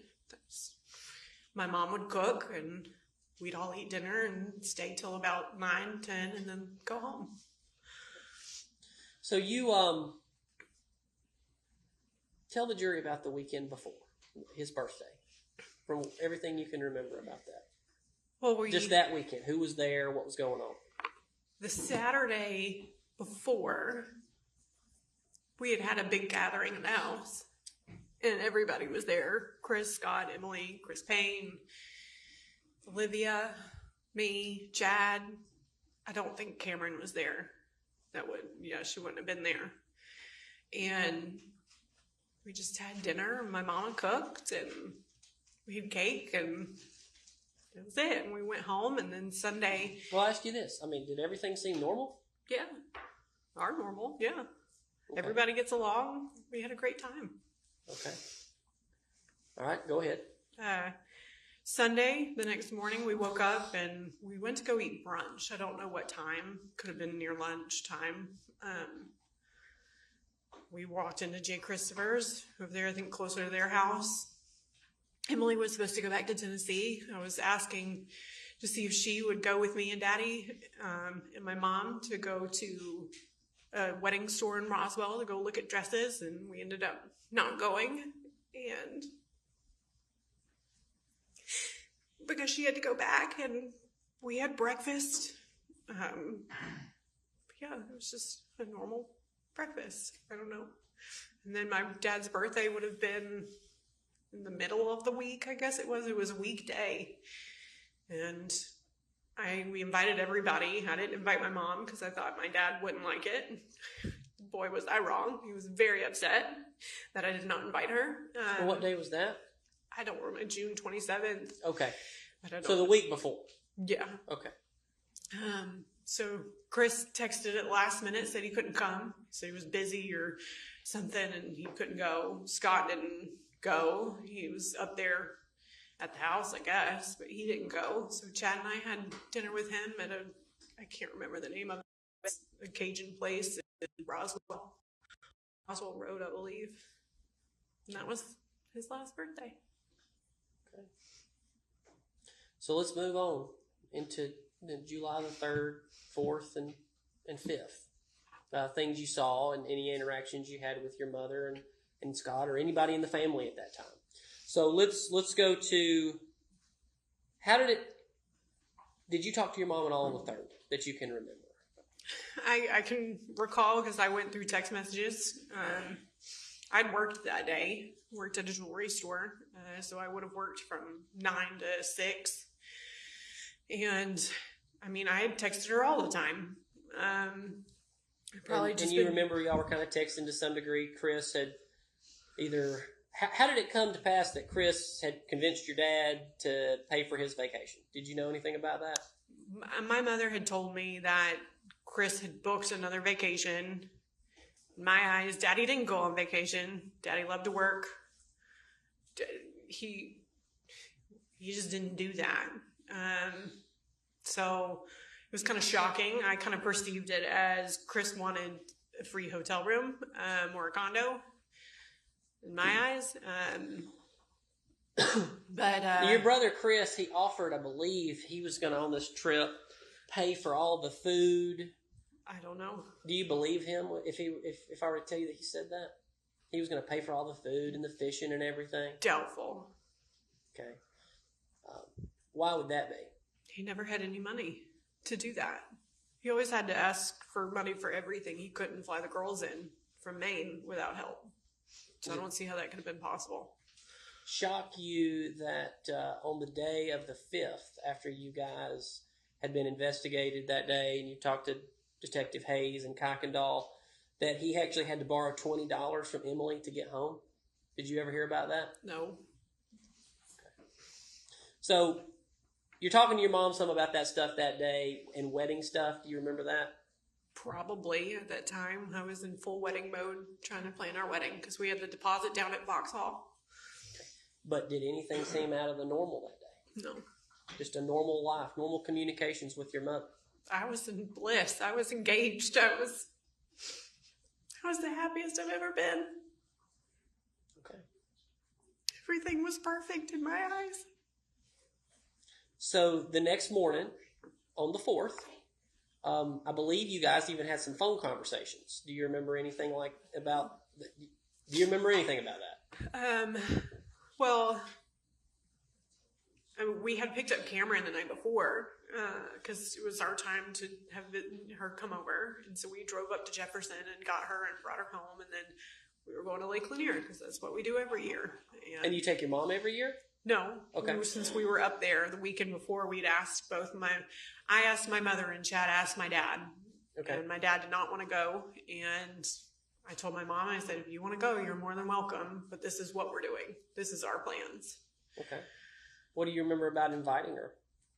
I just invited her. I was just like, hey, we're going to go do this. If you want to do something on 4th of July, this is where we'll be. It's fun. It's a fun place. What did she say? I think she said, sure, maybe, yeah, I'll go. I mean, she had told me the weekend before she was going to go. Okay. And then the morning of the 4th, you guys were texting about it and talking about it. Did anything seem weird or out of place? No. We woke up and we went out there. It was super packed. So this is Margaritaville. Yep. The whole beach was packed. All the chairs were taken.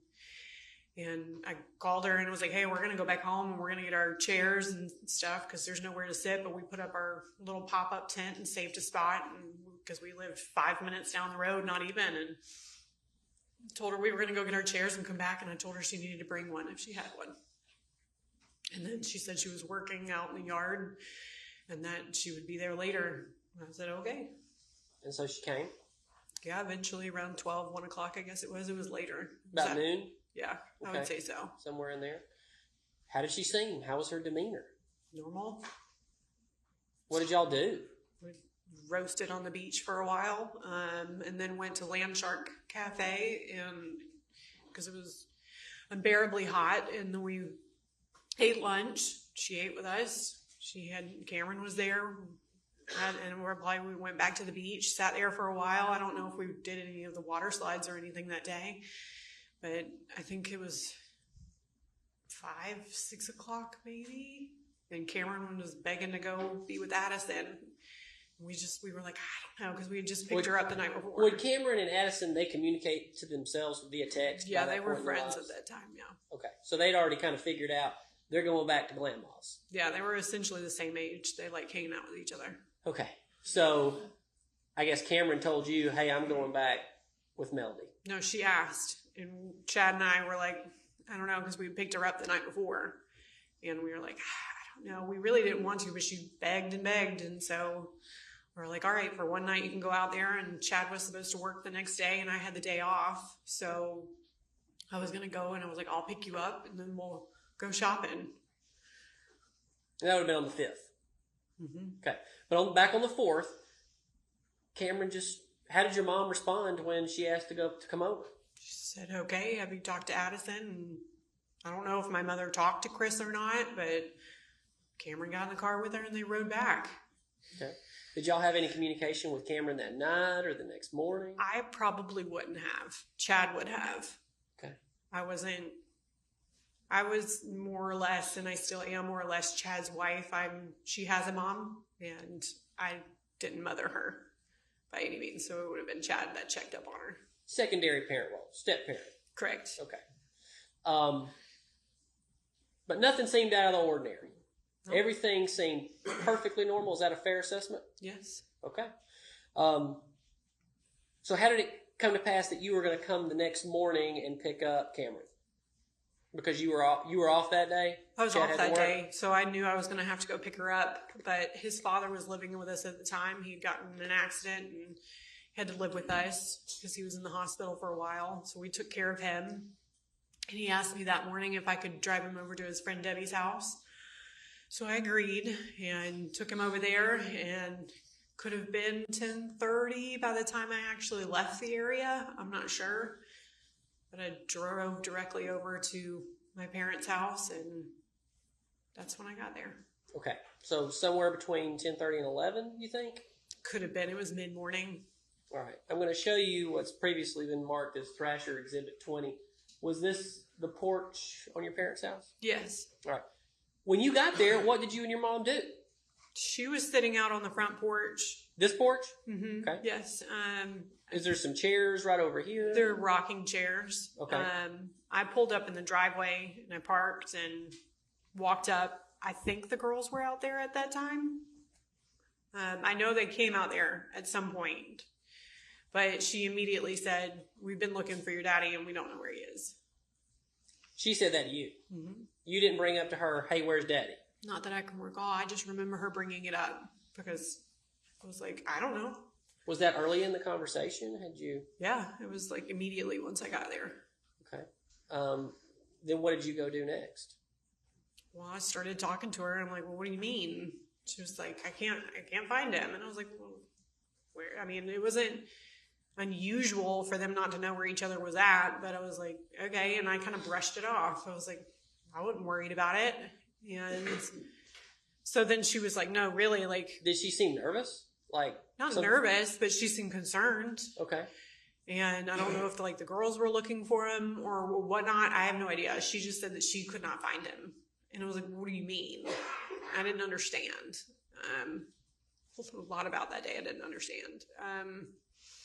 But it wasn't long after Scott came up.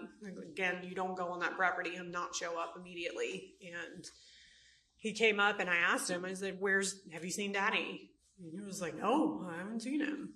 And so then it just escalated into, it's all kind of a blur, but it escalated into, we need to find him. And did Scott say anything else that was odd or weird?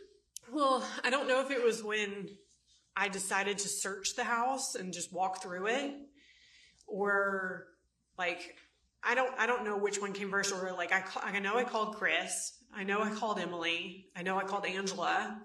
I know I texted him. I emailed him. I called him. And none of those nobody knew where he was. But at some point I decided, I was like, I'm going to go look in the house. And I started in the upstairs. But before I stepped foot in that house, Scott looked at me and said, I'm going to go look for a missing gun. He said that to you? He said that to me. And I remember. As you're standing here at this door right here, this green door? Yes. Okay. And he just like grabbed you by the arm and said, I'm going to look for a missing gun. He didn't grab me by the arm, but he just turned and he put his hand on the door and he said, I'm going to go look for a missing gun. And I'm like, and I kind of like, I remember, I was like, what is he talking about? And she was like, I don't know. And so he went into the house. And so he was the first one in the house before you went in there. He walked in the door first. I don't know where he went, because when I went straight up the stairs. I looked upstairs, I looked on the middle floor, and then I went to the bottom floor. And then that's when I proceeded to go outside.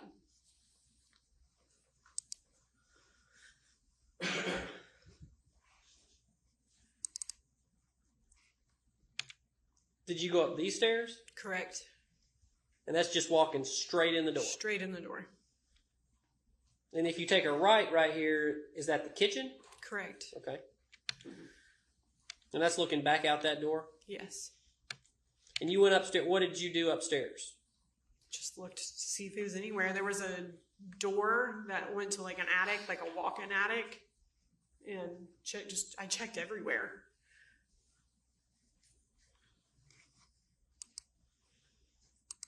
Okay. So this was the kitchen. Obviously there's no furniture or anything, but this is the general layout of the home at the time. Correct. All right. So where did you go next after going upstairs? I just walked to the main level. I don't know if I walked in the master bedroom. That would have been to the right, straight back from there. And then I walked in the basement. Where did you go in the basement? Probably into my dad's room. That would have been in that hallway right there. Going towards these doors here? No, the other way. The other direction? His bedroom was there. And then he had a bathroom that was over there straight back too. I probably would have looked there, I assume, just to see if he was there, since it was his room. And there was the living room. And then I just walked straight into his office, because you could pass by the theater room. And I went into his office and he wasn't in there. Okay, so this thing they've got listed on this Thrasher 17, this workshop, that was his office? Yes. Okay. And nothing, when you walked down into the basement, did you see anything out of place? No. And because you'd been down there, I mean, how often would you go to the basement? I mean, every time we were over there, we would probably most likely go down in the basement, because my dad was always working in his office. So when you were down there, did you notice anything, this looks like a bunch of very fine furniture. Did you notice anything broken? Mm-mm. Did you, what's underneath these candles appears to be glass fixtures holding up the candles. Correct. Anything out of place? No. Did you notice any blood? No. Now, had you been there the weekend before, did you ever notice anything about your father being bit by a dog or anything like that? Yes. When we walked into Jay Christopher's, my husband and I was on the right, he was on the left, and my dad was in front of us, and he was walking up the stairs, because it was like a few stairs to go up into Jay Christopher's, I believe, and it was an awful, like, purple dog bite on the back side of his leg, like right above that, whatever, I guess that tendon that is. And my husband said, "Damn, Gary, like, what happened to your leg?" He said, "That damn dog bit me," meaning Motley, her little black, her little terrier dog. So Motley was a kind of an ankle biter. Yeah. Essentially. Yes, I don't like that dog. For lack of a better term. But you saw with your own eyes this injury to your dad's leg. Yes, it was bad. And it was from the weekend before his death. It was purple by the time I saw it, and red. It looked bad. Okay. Enough for us to notice it.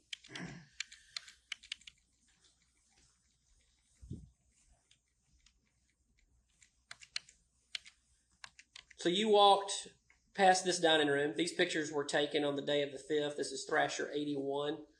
You walked past this dining room, and this is how it looked? Yes, sir. On that day? You notice anything broken or out of place there? No.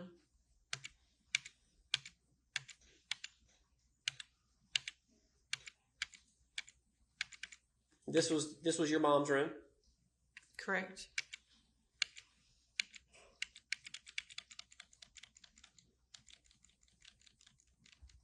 Where was the mudroom in the house? Just past it. There was like the mudroom was the long kind of hallway, and it had a desk and cabinets, and then that was off of the mudroom, and it had the washer and dryer. My dad had his cowboy hat hung up on the wall to the left there. And that was the mudroom, and then there was This a is pantry. your dad's cowboy hat? Yeah. Okay. And this is Motley's bed? Yeah, well, all the dogs' bed. How many dogs lived in the house? Too many. We had Motley, Lucy. One time we had what we called Elizabeth Taylor. She was a little teacup Shih Tzu. They had Luke, Leroy. They were the biggest white labs I've ever seen in my entire life. And then Scott had a Chihuahua. And I think that's all the dogs he had. I know he had some cats too, but the cats never came in the house. Did your dad tell you where he was bitten by the dog? For Motley? Yes. I mean, it was on the back of his leg. Well, no. Where in the house? Where was he when it? Did No, he say? I don't believe so. Okay. So you never would have seen any of these droplets of alleged blood? No.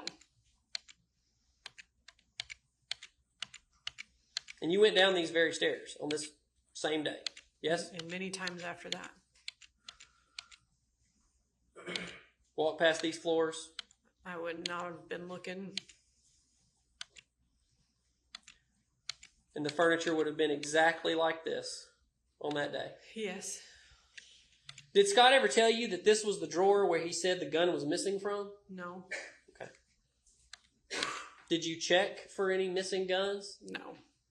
Let's go back to when he said that. He goes in the house. What did he do next? I don't know what he did. I just know he said, I'm going to go look for missing guns. And I was so taken back because our family doesn't do guns. My dad had old shotguns that he kept in, or they're my mother's, our grandfather's. Right. They were family kind of in guns. this picture above. Yeah, that was like an old antique gun that belonged to my mother's side of the family. But my dad had shotguns because he would, I don't know if he went with his law partners or something, but they would go dove hunting, I guess, and things like that. So I always remember, as long as I can remember, there were shotguns in those big long zip up cases. But it's as far as small guns, no. No. So you never saw any in that house? No. Never saw any revolvers? We would have never owned any. So even back at y'all called it Hampton Hall? Mm-hmm. So you never saw a small snub-nosed revolver at that house? It was only shotguns. Did Chris ever tell you he found a snub-nosed revolver? No. Back at Hampton Hall in the 2012 era? Okay. Or Scott? No. Okay. The only handgun that I knew of back in Hampton Hall was when my brother was in the Army. It was a black handgun.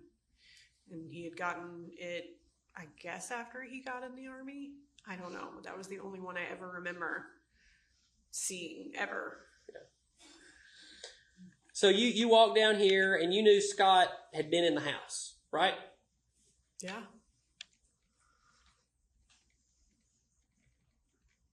And you didn't see any of these droplets of blood? No.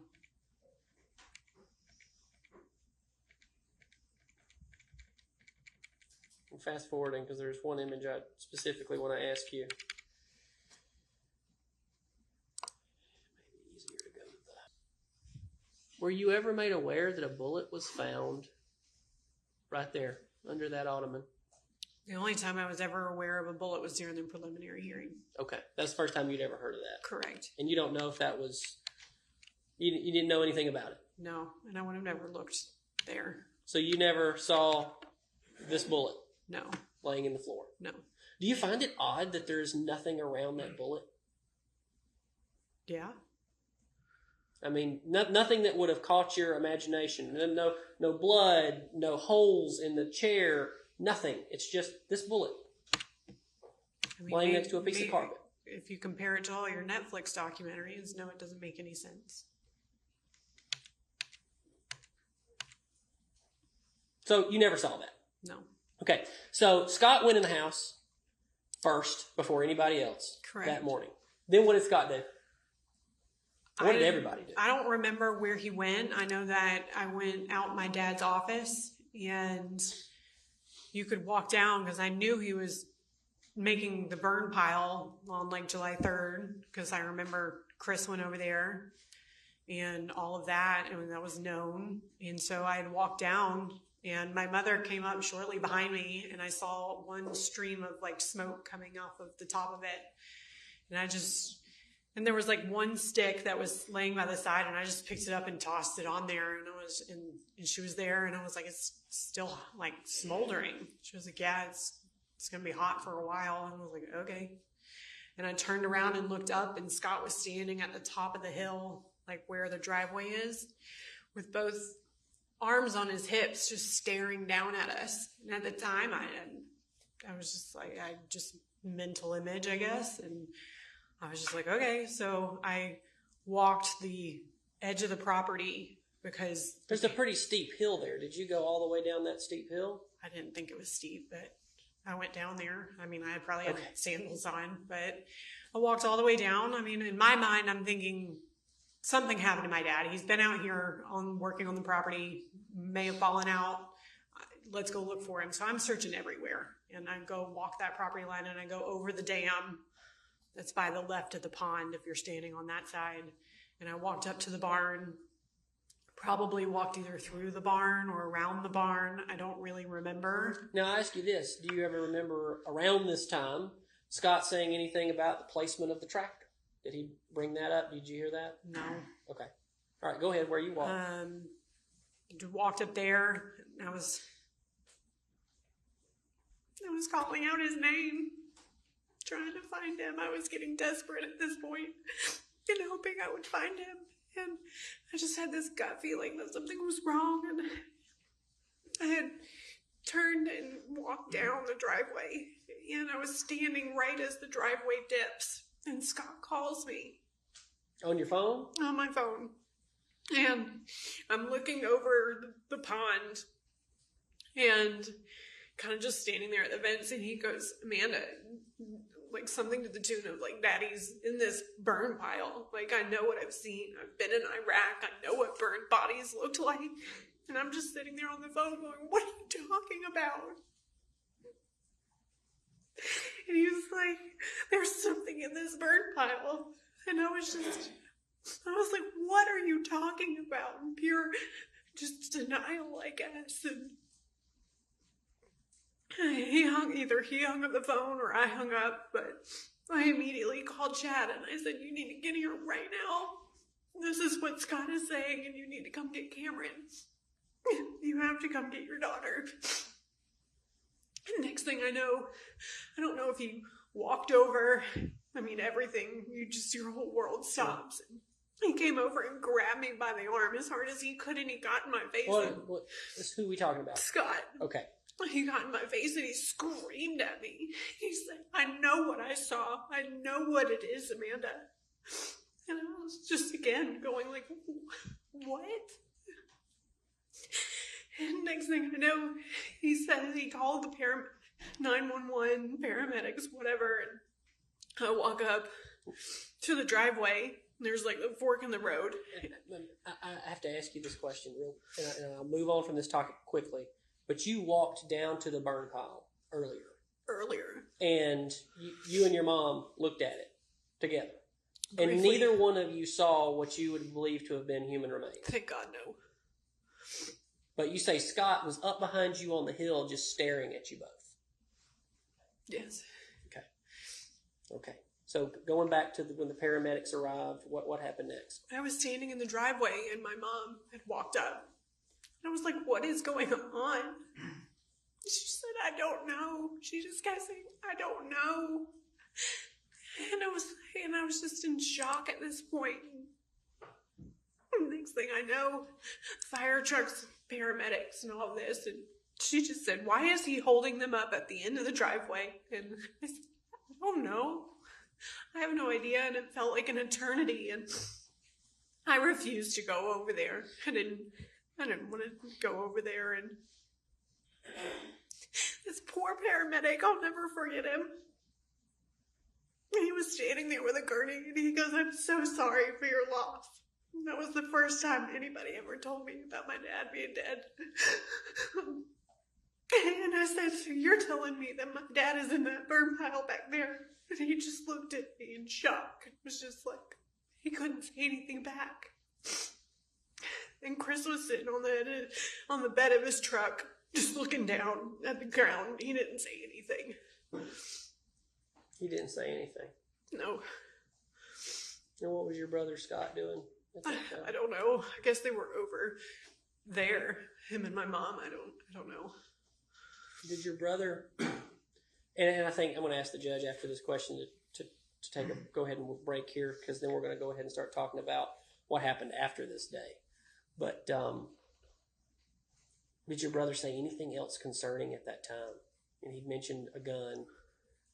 Did he say anything else that resonates in your memory? Which one, Chris or Scott? Either one. No, Chris, no. What about Scott? I don't think I talked to Scott much after that. I think he was off. I don't really recall. I really felt like every bone in my body was broken at that point. I remember talking to Hayes for a little bit and standing at the fence.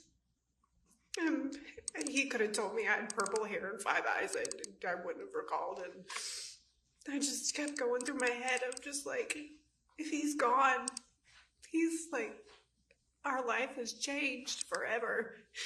And it was awful. I wouldn't wish it on my worst enemy. I'm going to show you what has been previously marked as, I believe, bot song 4. Is this you? Yes. Were you aware there was a trail camera on the property? No, not really. Okay. And is this your mother? Yes. Okay. And that's bot song 5. And who is this? Scott. Is that also Scott? Yes. I'm going to ask you a question, and then I think we should probably go ahead and break before we move on to the next phase. Would it shock you to know that Scott Farris deleted, that's a picture of him backing away from the phone, from the trail cam after deleting the trail cam at that very moment as y'all are searching for your daddy? Yes.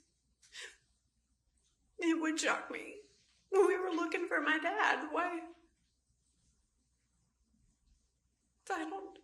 Like, again, I didn't know that he had a trail camera. But that is concerning. Judge, I think we should break. It's here. So we'll break for lunch. We're going to take an hour, so we'll start back up at 1 o'clock. Thank you, Your Honor. Amanda, I would remind you, you are still under oath. Yes, sir. So let's move forward post July the 5th. What did you notice about the change in your family dynamics? After that had happened, I immediately had to take care of my mom. It was probably July 6th. All of my brothers and sister looked at me and said, "All right, you take her." And so I immediately had her with me.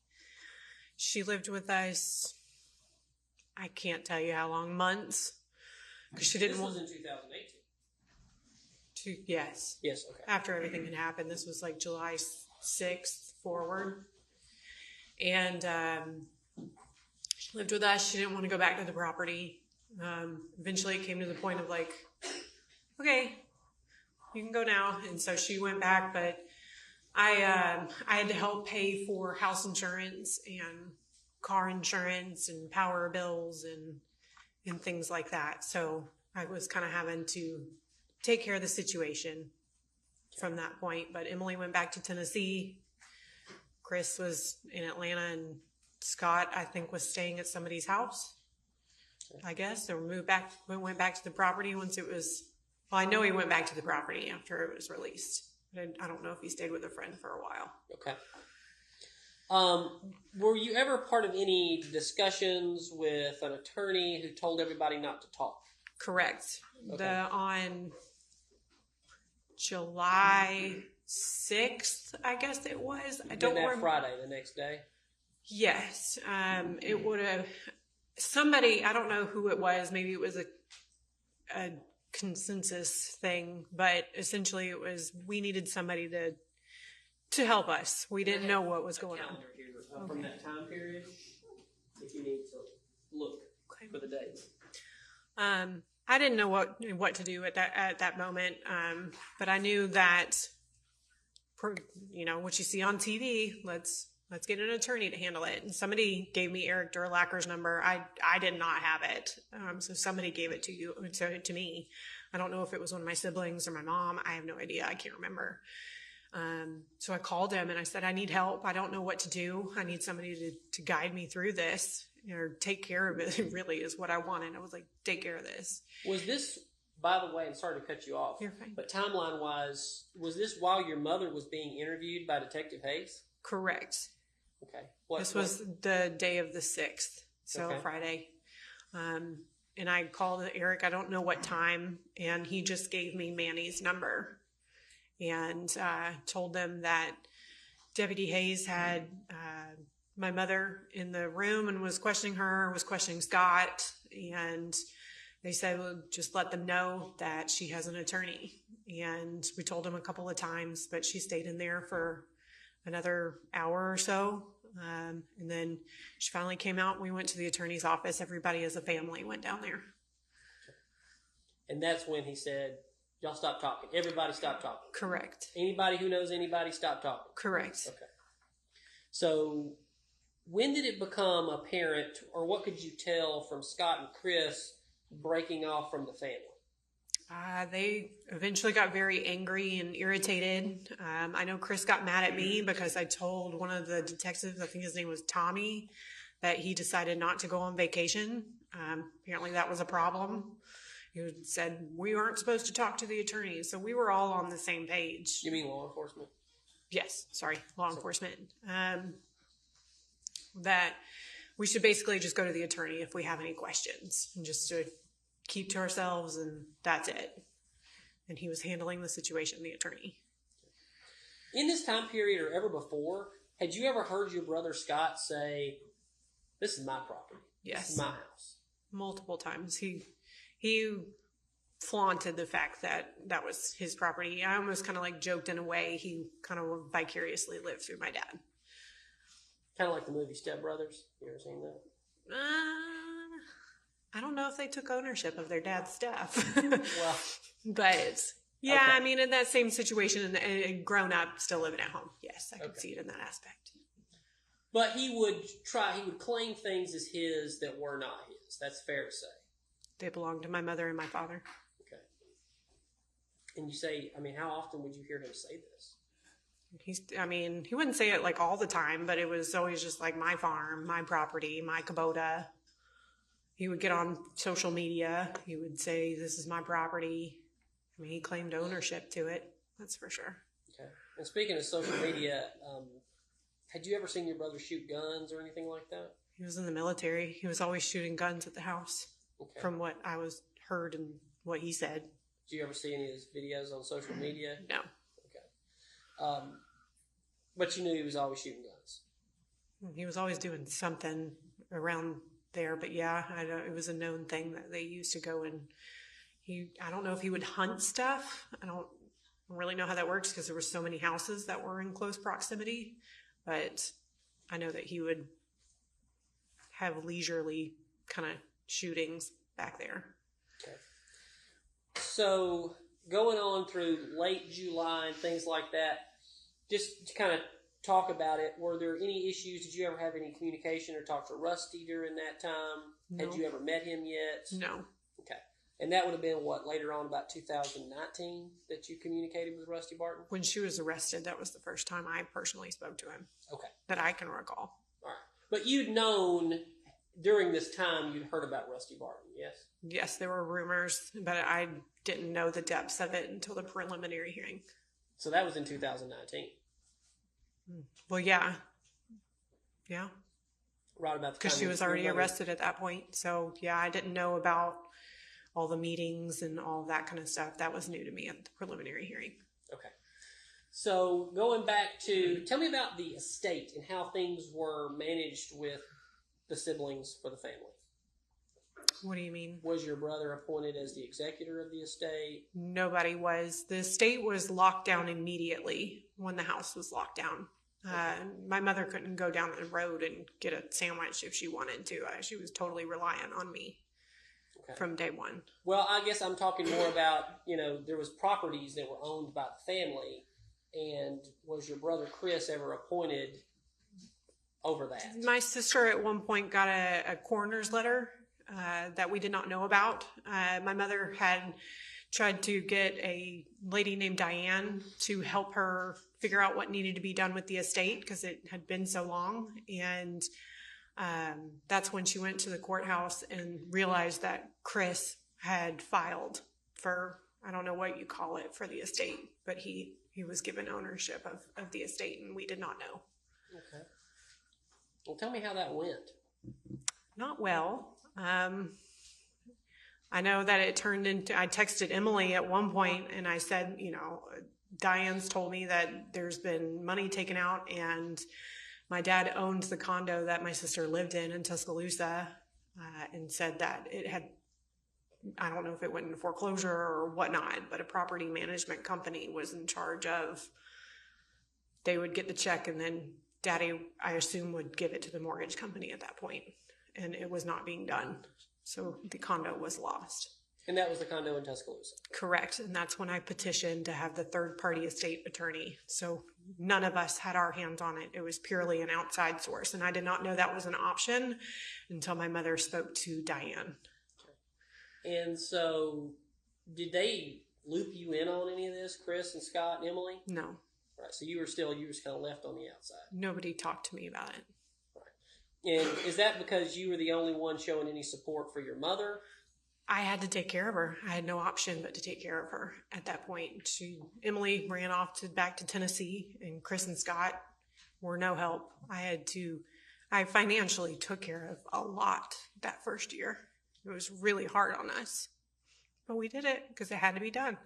God forbid something happened to the house. And the mortgage was over almost probably $5,500 a month. And then the home insurance, I paid for that. So if anything were to happen to it, we wouldn't be in a really big situation, but that was $600 a month. Paid for the car insurance on all of the cars, including Scott's. And that's kind of where Scott and I fell out. Over his car? Over his car, because I was having to pay the car insurance and he didn't have a job at the time. And it was really hard to get money out of him. And I didn't have the money to be paying for all of that. So it just got into arguments, and finally, when Jeff Restbridge, the state attorney, got appointed, I just said, please defer all of your questions to him, because it was a losing battle. Did you ever become aware that Scott would call law enforcement, 911 on your mother pretty regularly in 2019? From my mother. Okay. Did you ever hear any of these calls, or did it come up on an altercation between the two of them? No, she would always call me and say what was happening, and I told her she either needed to audio record it or video record it, or nobody was going to believe her. Okay. Your father was a very large man. Mm-hmm. Do you know how much he weighed? 280, 290, 300. Right in that area? He was 6'5". I'm 5'7", and I came up to his chest, right about here. Okay. How much do you think your mother weighs? 125 pounds soaking wet. Okay. Does she have any physical conditions of note? She had scoliosis really bad. She's had it all of her life. How bad? Like, is her back? Yeah, if you look at it, there's probably a couple inches difference from the side of her back to the other. She got kicked in the leg by one of the horses, and she was in a cast for a really long, one of those kind of, I think it was like a soft cast for a while, but she couldn't walk. She had to do rehabilitation on that. But other than that, she's been active, I guess you would say.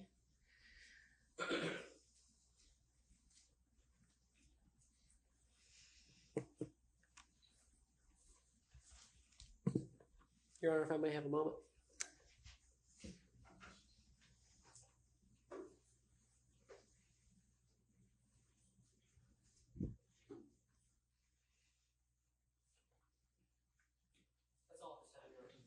All right, Mr. Ferris. Thank you.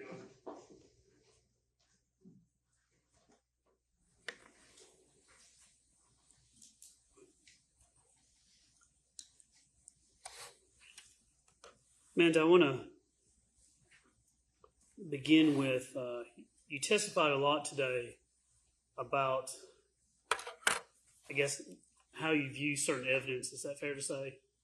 I don't know what you mean by that. Have you kind of, when the defense counsel will ask you questions, you would respond, and that's really based on what you know in this case or your beliefs.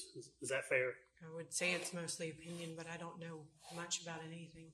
All I know is from when Deputy Hayes told me about that my father was shot, and that was from my mother the very first night at Free Home Fire Station, and then what we know in the preliminary hearing. I'm sorry, what was that last part? The preliminary hearing. Okay. On July 5th, 2019, almost actually a year to the day that your father's remains were found, there was a preliminary hearing where certain evidence was introduced that gave you more knowledge of the case. Is that true? Yes, sir. But what I want to go through is you do not have any personal knowledge of the details of what happened July 3rd, 2018 from 9:30 p.m. to 2:30 a.m. the next morning. You don't have any personal knowledge of what happened, right? No, sir. You don't have any personal knowledge of what happened on January 4th, 2018 from about 6:30 that morning until about 2 p.m. when your mom came to the lake where you were at, right? Only what she told me, that she was coming to see me. And you would agree with me that a lot of what you know or has been told to you by your mom. Absolutely. You agree that a major source of your information, the predominant overreaching source of information is from what your mom told you, right? Correct. I mean, an example of that is things that happen outside of your presence, whether it was what Scott said or Chris said, your mother would come back and say, this is what happened, right? To some degree, but I would be with my brothers if they said something directly to me. Right, but if you were not at the house when afterwards there were questions about the property and things like that, if your mom was just there, she'd come back and tell you her version of things that happened, right? Correct. So it depends a lot on her credibility when what she says, right? Absolutely. You know there's evidence of her lying through this trial? I don't know. I mean, if it was in the preliminary hearing, maybe. But you agree with me that credibility counts, right? Yes, sir. I mean, your credibility? Yes, sir. Not just in what you say, but also how you say it? Yes, sir. I mean, are you trying to testify here objectively, not your thumb on the scales at all? You're just trying to say, this is what I know? This is just what I know. It's not my job to figure out what happened. And so when you choose your words, sometimes like you said, that Emily ran back to Tennessee. You used the word run. Is that just your opinion on what she did? Yes, I felt like she abandoned me and did not help me. You don't have any personal knowledge of who was present at your mom and dad's house on July 3rd, 2018 from 9:30 p.m. to 2:30 a.m., right? No. You don't know what happened or who was present to do anything, correct? I mean, I assumed my mother was there, and I assumed Scott, but that was because she told me Scott came home that night. Okay, but you don't have any personal knowledge of that, right? No. It's just based on what she said. Yeah, because I wasn't there, so I wouldn't know. And July 4th, that Wednesday, you don't have any personal knowledge of what your mother was doing on the property before she came to see you at the lake, right? Only what she told me. She was working on the property. But she did say she was working on the property, right? Correct. But outside of that, you have no personal knowledge of the actual events in this case that led to the murder of your father. No. You don't know any circumstances about where your father was shot with one bullet, do you? No. You don't know any circumstances about where your father was shot with another bullet, do you? No. You don't know where in the house it was done? I don't think that was brought up in the preliminary hearing. I just think that, I don't even know if they even said that he was shot in the house. And you don't know how, what was done in this case to conceal the crime, right? No. You have no personal knowledge. No. You're just testifying to the best of your ability of things that occurred kind of before and after. Is that fair? I have very, very limited information. Now, you also don't have any personal knowledge, although you'd agree if two people in a conversation, those two people have knowledge of what was said, assuming everything's normal, they would know what was talked about in conversations, right? What do you mean? if you and I were having a conversation like we are now, I mean, you would know and I would know because we're intentionally trying to relate information and messages to one another. We would know what's going on, right? Yeah, I guess. Assuming we're not insane or anything like that, we would know what was said or what was actually said or not said, correct? Yeah, if you were only there to see it yourself, that's the only way you truly know. Sure. And you would agree with me that in this case, we're testifying many years later than when the actual stuff occurred, right? Oh, yes. And sometimes you can do, when you're looking back on what happened, it wasn't at the time. So sometimes, even with the passage of time, whether it's from memory or from intent, sometimes you don't remember exactly what was said. Absolutely. But your memory is usually better at the time that something was said than, say, 6 years down the road. Is that fair? Repeat that? Generally speaking, your memory when you say something at that time is better than your memory of what was said maybe 6 years after the fact. I think certain things stick with you more than others, but time definitely is not helpful. And I think that's fair. And so if you were told that Gary's in the burn pile, that would be something that would stick with you, right? Yes. So you don't have any personal knowledge what was said between your mother and her lover, Rusty, on July 3rd, 2018 at 9:26 p.m. No. Did you know they talked for 4 minutes that day? It was brought out in the preliminary hearing that they had a phone call. Did she ever tell you exactly what they said during that phone call? I did not discuss anything with her. And you have no personal knowledge of what was said between your mom and Rusty on July 3rd, 2018 at 11:28 p.m. where they talked for 5 minutes, do you? No, I didn't know they were communicating at that time. It shocked you when you found out, right? When I found out that they About were, Rusty. About Rusty, yes. That when I found out at the preliminary hearing that they had the relationship that they did, that was very shocking. Yeah, it shook your world, didn't it? Yes, but it wasn't the first time. On July 3rd, you have no personal knowledge of what was said between your mom and the defendant on your mom and Rusty on July 3rd, 2018 at 11:45 p.m. where they talked for an hour and 14 minutes, do you? No. You don't know what was said between your mom and Rusty on July 4th, 2018 at 2:20 a.m. where they talked for about 36 minutes, right? No, I don't. You do know that Rusty came back and, quote, recanted that statement in some way, right? They said that in their preliminary hearing, yes. But afterwards, your mother told you to go and talk to Rusty, didn't she? She had asked me to. And y'all did talk to Rusty? When she was arrested. And y'all talked to him about that, right? The only thing I remember talking to him was when I asked him, because I heard in the preliminary hearing that she said he's on the burn pile, whatever it was. I said, did she say that? And he said no. And you have no idea what was said between your mom and Rusty since July 5th, 2018, even up to this day, right? No.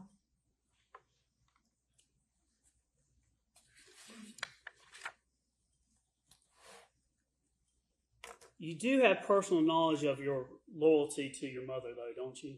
I have loyalty to my mother and my father, yes. I think you said on direct your words, you have a loyalty to your mother to a fault. Yes. I think anybody I feel that way towards. And it's fair to say that you're biased in favor of your mom? I wouldn't say how I'm biased in favor of it. I believe that somebody is innocent until they're proven guilty.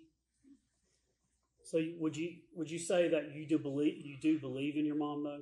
She has told me that she's not guilty, and all I can do is believe that until somebody can prove she is guilty. So I would like to believe that my mother had nothing to do with this. Some may call it denial, but I call it honoring my mother, and I would do the exact same thing if it was for my dad. But you won't do that same thing for Scott or Chris, though, will you? No, it's very hard to explain, but not talking to them is alienating them. Again, communication is a two-way street. It's not just me that turned away, and it's okay that I turned away. It's even in the Bible that says that it's okay that I turned away. I want to talk to you about your foundation for testifying today and some of your knowledge.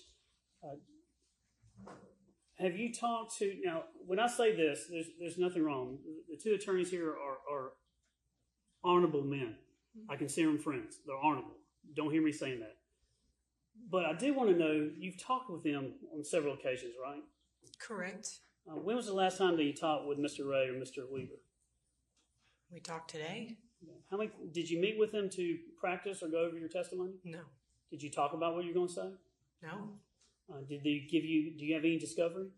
Do I have any discovery? No. You haven't listened to any recordings? No. Have you read anything? No. Have you watched anything on TV? I've seen it pop up on the news, and I've had people troll my Facebook account. Has your husband Chad Bruce told you anything about the case? Not that I'm aware of. Has anybody in any shape or form given you information about the case? People have tried to come up and communicate, and I have to stop them. But you have talked to your mom about the case, and she's given you details of her version of things, right? She more and I talked about it the first year after this happened. When she was arrested, we had phone calls, and then it just got to a certain point. I had my son, and I didn't feel like talking about this anymore. And when she came to live with us, it was a rule that I set down, and I said, we are not going to discuss this because it was best for everybody, and it wasn't needed. So if you could shrink the world down to the person that you've got most of your information from, it's not going to be the attorneys, correct? Mm-hmm. It's not going to be Scott and Chris, correct? No, I guess not. It's going to be your mom, right? Everybody has their own opinion of everything, so I take everything with a grain of salt. But my question is, it's going to be your mom, right? I guess since I've seen her the most, that would make the most plausible answer, I assume. So yes, it would be your mom. Yes.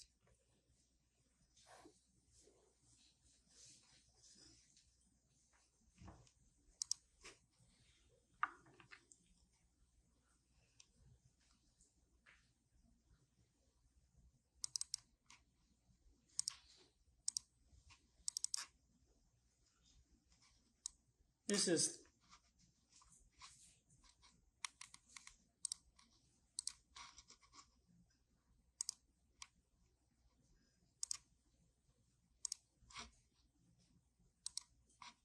Payne 1. This was Emily's wedding, is that right? Yes. Now, these are better days here for the family? It was. And everybody's looking great, smiling, looking wonderful? It was a really good day. Would you like to be able to go back to those days? Yes.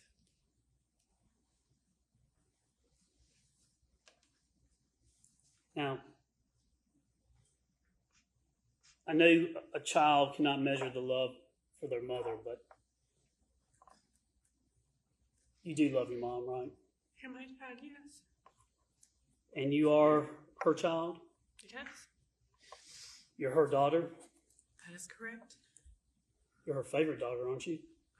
I wouldn't say that. You're her favorite child, aren't you? I wouldn't say that. Do you say that she has the same positive feelings towards the other three as she does to you as we sit here? I think my mother equally talked about us positively and negatively. You're the only child that's siding with her, though, correct? I'm the one that's choosing to believe that she's innocent until proven guilty. It's your belief. I understand that. But again, my question is, you're the only one that's on her side or choosing to believe as you do, correct? I'm the only one choosing to believe in the justice system. And you're the only one that's had a continuing relationship with her since the murder of your father, right? Yes. In fact, at times, you've not only been a daughter and a child of her, but you've been an advocate for her, right? I have been a support system in the sense of I had to be the strength when nobody else would be. And what I mean by that, there are times that she would call you from jail or contact you somehow when she's out, and she would ask you to go and talk to other people and do things, right? Correct. She would get you, whether it's with the house or meeting with the attorney, she wanted you to relay certain information. Is that fair? She wanted to, but sometimes I would, sometimes I wouldn't. A lot of times I would say yeah, and then I wouldn't do it. But times you would, right? Yes. And you haven't heard the jail calls that we have between you and her. You haven't seen that at trial, have you? No. So you don't know what has been said between you and her that the jury already knows about, right? No, I know it. Potentially, if I heard it, I would obviously, if it was a conversation between us. And you agree with me that your relationship with your brothers and sisters has soured since all this happened? Unfortunately. And it upsets you because they're not taking up for your mom, right?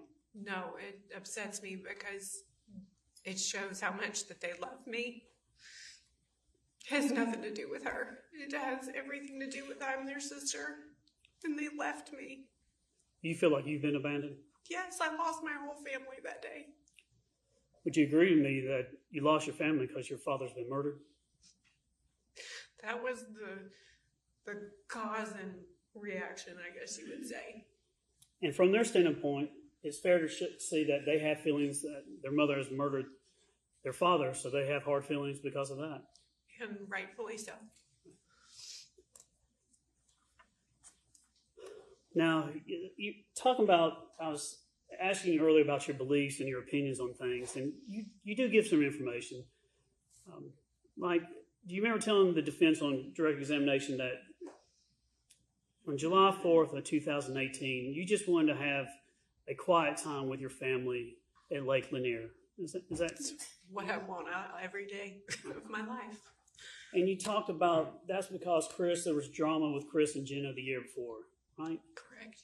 There's usually more to the story than just what one side brings out at times. Isn't that true? I could say that's true. Your husband, Chad Bruce, is kind of a prankster. He teases people, doesn't he? He's funny. He likes to have fun.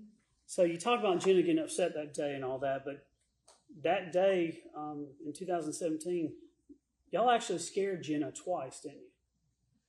It may have been twice. I know of once because she was not very happy with me. Yeah, one time when she was sitting in the car and went up and scared her. The next time y'all hid behind a bush when she came by and scared her again, right? I know about the bush, yes. Yeah.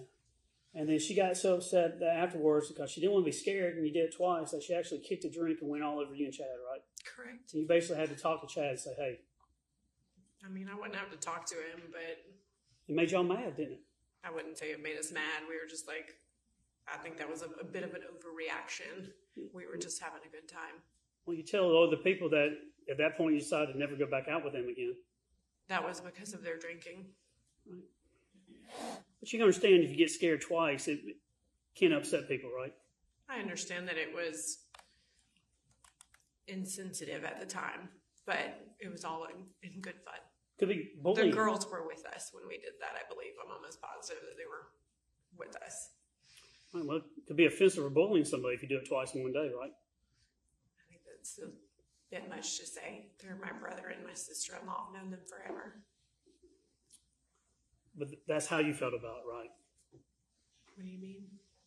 How you feel about the situation is kind of your beliefs, right? I guess you would say that. Yes, everybody has their own opinion. Now, through this, there's been times when you talked about, you had a lot of emotions earlier today. You were crying a lot, and it's tough for you, isn't it, to do this, isn't it? Yes, I wouldn't wish this on my worst enemy. This is the worst thing anybody could go through. But throughout this process, you actually had different emotions where you were angry or irritated towards your family. Is that fair? I had a lot of anger for many years after this. And how we see you today, how you emote today, is not necessarily how you emoted on a jail call or how you had your emotions you would have around Scott or Chris, right? Yeah, I've done a lot. I've come in a relationship with God, and I've had my son, and that has drastically changed my life and my outlook and how I handle certain situations. And so you have gotten upset and gotten on them, barked back with them as they barked with you in the past, right? I would say so. I mean, I've reviewed text messages knowing that this trial has come, and I know that I understand why they feel the way they do. I do. I really do understand, and they're rightful for that. But I don't feel like the way that they treated me in response was needed, to the point of where when my dad's mother died, they didn't even tell me she had a stroke and she was on her deathbed. I had to find out through my aunt on social media because my siblings didn't even have the common courtesy to tell me. You're upset with them. At that time, yes. And there are two main categories that y'all were, whether you want to say arguing or disagreeing over or having hard times over. It was the murder of your father. That's one, right? Yes, very And hard. then the other is, what do we do with the estate afterwards, correct? Correct. So one was the murder and the other was kind of related to money or property, right? It was always an argument. It couldn't ever be civil. It always had to be an issue. And I was doing everything that was legal. I worked with the estate attorney. I did everything I was supposed to, and everybody knew what I was doing. And I think the term you were trying to find earlier, because I'm a lawyer and I forget it too, because I don't do that as a temporary administrator of the estate. Sounds correct. And that's what Chris was he had been appointed a temporary administrator. He had petitioned or whatever, I don't know what you call it, but he went to the courthouse and was able to get. Right. And so if someone dies without a will, their estate is probated, has to go through the court system, correct? As far as I know, yes. I mean, that's why you've got other people. You got a third party, I think you described as. It's in the court system, right? Yes, I wanted somebody that was not tied to the family to handle it. Yeah, right. I mean, that's common sense. That's very good because family can have lots of hard feelings or strong feelings, right? Yes. So a third party is a good thing, correct? Absolutely. But until you get to that, sometimes the family has to be involved in what's going on, right? Correct. And when you try to get property back, because part of the thing that you have to do is make sure that the estate doesn't dissipate or go away. You have to protect it. Correct. So your view may be when it comes to getting things back like the Mercedes or something like that, you may disagree in how they're doing it, but you would agree that they would have a duty to try to make sure all property is accounted for, right? Absolutely. It just upset you that it was your brother at the times and the way you did it. I was upset because I was having to pay car insurance, and then I had to drop car insurance on, I think, the Sequoia or something. But basically, he was taking his truck and the Sequoia and things like that. But it was always an argument, and I didn't want to be responsible for any of it anymore. You didn't ask for any of this, did you? God, No, you don't want this. no. You know, they say most divorces happen over money. You've heard that before? Yes. Money causes a lot of problems in many ways, right? But in your situation, you not only have money, but you have murder, right? I guess, yeah. I mean, you agree your father was murdered, right? Yes. Now, when your mom, at times, through years, she was living with you and Chad at one point? In the very beginning, yes. And then after she came home. Yeah. She would eat your food, use your resources, stay at your house, things like that. Stay to my house? Stay. She would use your resources, stay. your food, money, She was electricity. 100% reliant on me. Now, do you know David and Alan? Yes. You see Alan here in court today? Yes. They're good friends, Of hers, yes. and they've been helping her out during this time. I believe so, yes. Let me ask you some questions about your dad. As you look at the photograph, was this a happy day for everybody? It was. How much do you love your dad? My dad? He's the best thing that ever happened to me. I don't miss him. He was a great provider. Absolutely. He would take care of Chris. He took care of all of us. You, Scott, Emily, provided everything for y'all, right? Yes. And he gave money to them. Yes. And at times, you understand that, do you not, that his money, the money he earned, that's his money. You can also say it's her money too, but he's earned that money. You understand that that's his money. He can do whatever he wants with it. That's right. He can do whatever he wants. So if he wanted to treat one child different from another child, he could do that, right? That was his prerogative, yes. That was his prerogative. If he wanted to give money to Chris, even when Chris is not doing what he should be doing in your eyes, he could still do that, right? It was his money. Yeah, if he wanted Scott to live in the land and just kind of freeload for a while until he gets his feet, if it was beneficial for him, he could do that, right? That's what he chose to do. If he wanted to give Emily money for something, give her a loan or whatever it was, it's his money. He could do that, right? All you had to do was ask. But many times that you would disagree with that and voice your disagreement to other people, right? Repeat that? You would have your own opinions at times that you didn't like that. He told me he was very upset. He made it clear that he did not necessarily like giving out money. He told me that directly. My question is that you would voice to other people throughout this process that you didn't think it was fair, or you didn't like how Chris or Scott or Emily were using, getting money from your dad. You didn't like that, did you? I think they needed to grow up and stop asking their dad for money. And you made it known to many people that that's how you felt, right? I guess. Your dad gave you, I think, 2 cars. Is that right? We all got a new vehicle when we got our driver's license. Pay for your college when you went? Yep. Pay for your apartment? At college, yes. Gave you $8,000 for the venue for your wedding? I think it was 6, maybe 8. 6,000? I don't know, something like that. It was just the deposit. Well, it didn't give me the money, but he paid for it. Do you know how much you paid overall for your wedding? I didn't get to have a wedding, so just the deposit on Foxhall. You didn't have a wedding? I had a wedding, but Chad and I fully funded it. And did you know that your mother, if your mother ever asked Emily about for the loan? That She your had dad said gave her? something about Emily having a loan. Did you know that? Do you know whether or not your mother, after the death of your dad, went to Emily and said, "I need that money back"? I think so, but I'm not 100% sure. Did your mom ask any money back from you for anything? She wouldn't need money from me. But she didn't ask you for any money, though, did she? I mean, I had to support her, but I never had taken cash from my father since I was in my early 20s.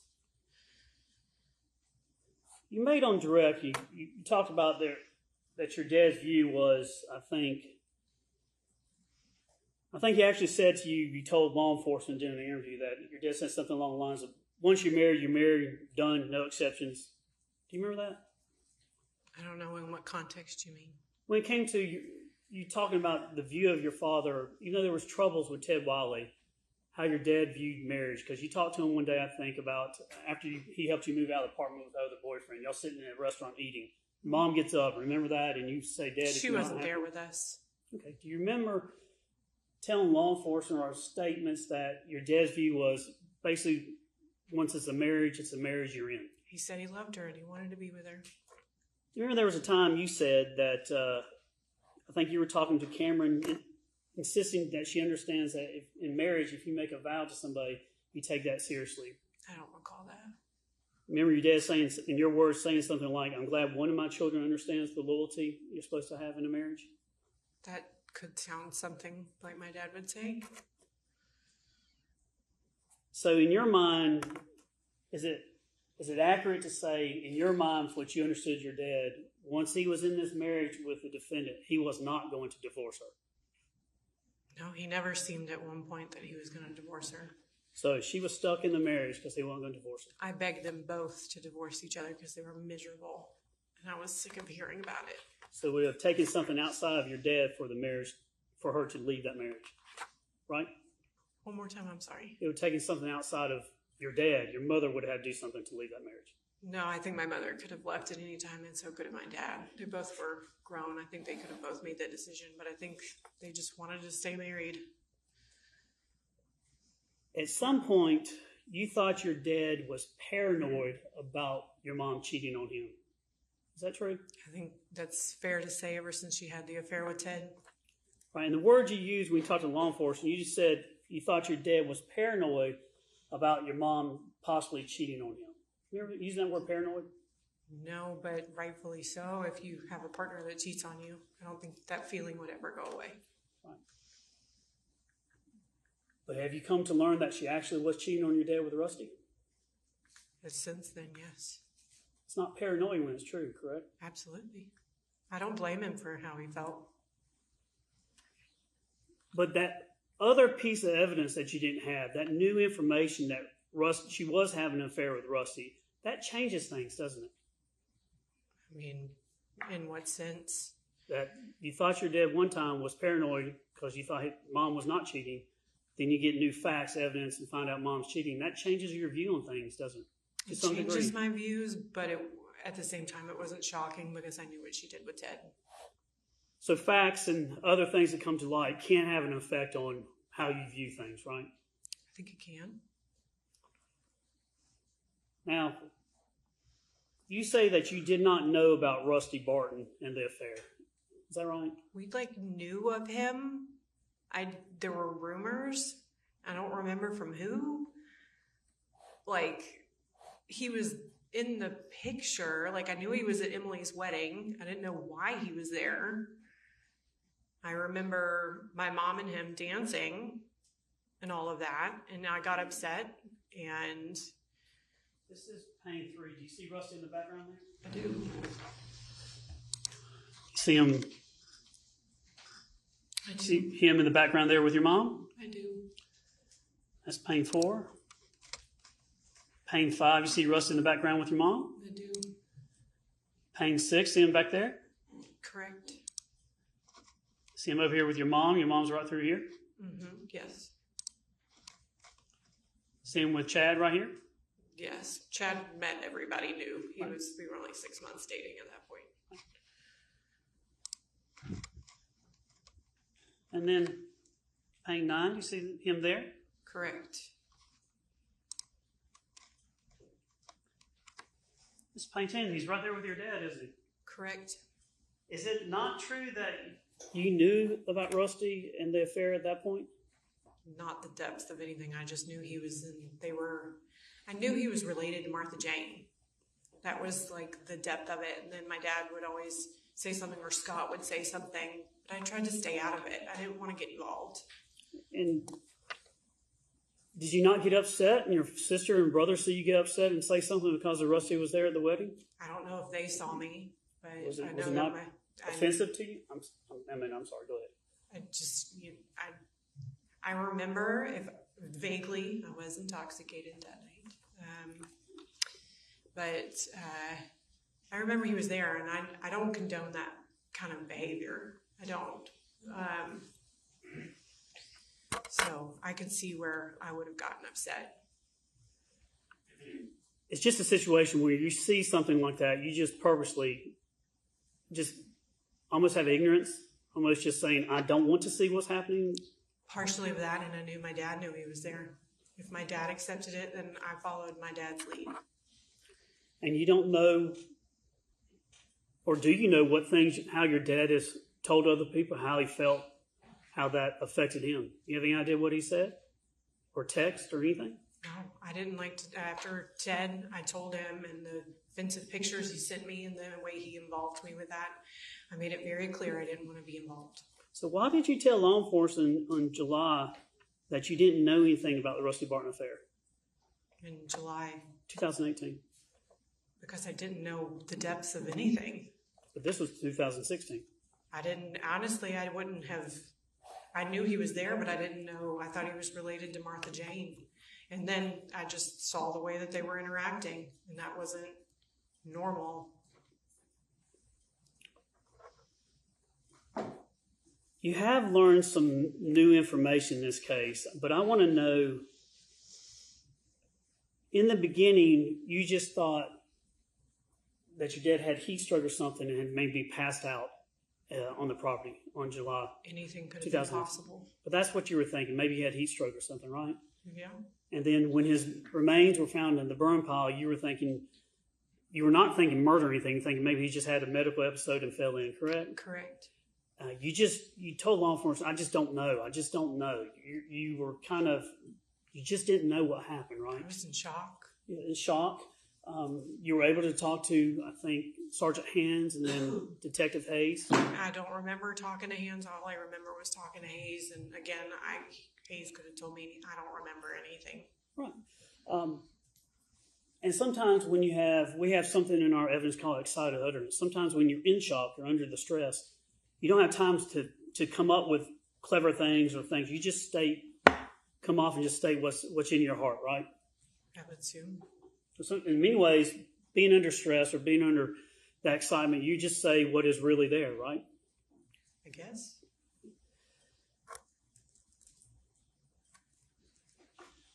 When you learned the first time about your dad having a bullet in him, how did that make you feel? confused, shocked. I mean, my mother was the first person that told me, and I didn't want to believe it. And then we had Manny, the attorney, and he was telling us it could be a lie. You know, you have people sitting there going, well, it may not be true, or so you don't know. I think on July 6th of 2018, at the Freeholm precinct, your mother walked out after being interviewed by Detective Hayes, and you said your mother told you, but isn't it more accurate that Detective Hayes looks at your mom and says, have you told them yet? He actually had to prompt her to tell you about the bullet, right? It would have been the night of July 5th because we had been out of the property all day long, out in the heat, and he finally asked them to go down, and Chad and I drove down there with them and waited as they interviewed Scott and my mother, and that's when she came out. He may have been talking to Scott at that time, but she said they're saying your daddy was shot, and I think that was pretty much about it. Yeah. Detective Hayes had to tell your mom, have you told him yet, right? Yes, she told me it was Hayes that told her, and she told me. And you said she put her face in her hands, is that right? I don't recall. Let me ask you about some things that you didn't know. You say you did not know about the affair with Rusty, is that right? Not what I know now. Right. But in July of 2018, your testimony is you did not know about Rusty, is that correct? I had heard rumors from the family that tried to ignore. You didn't know about your mother's second or burner phone? Scott had always been saying that she had a second phone. I never asked her about it. I didn't want to get involved.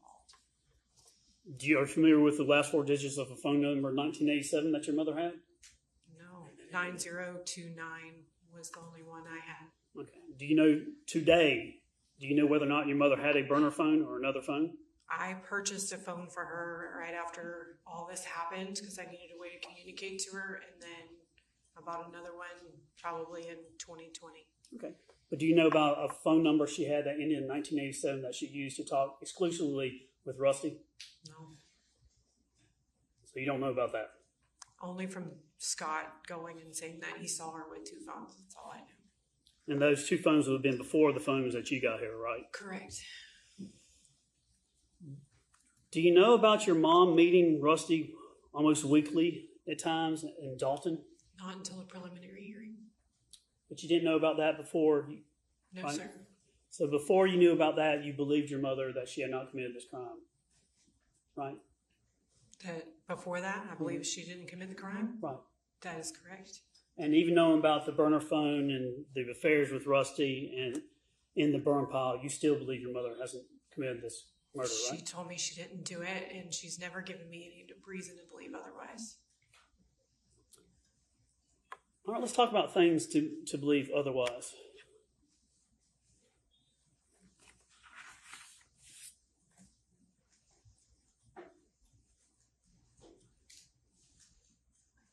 Judgment approach.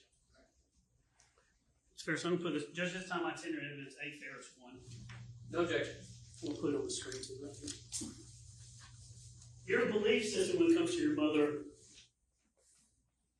comes from, in many ways, doesn't come from the evidence. It's coming from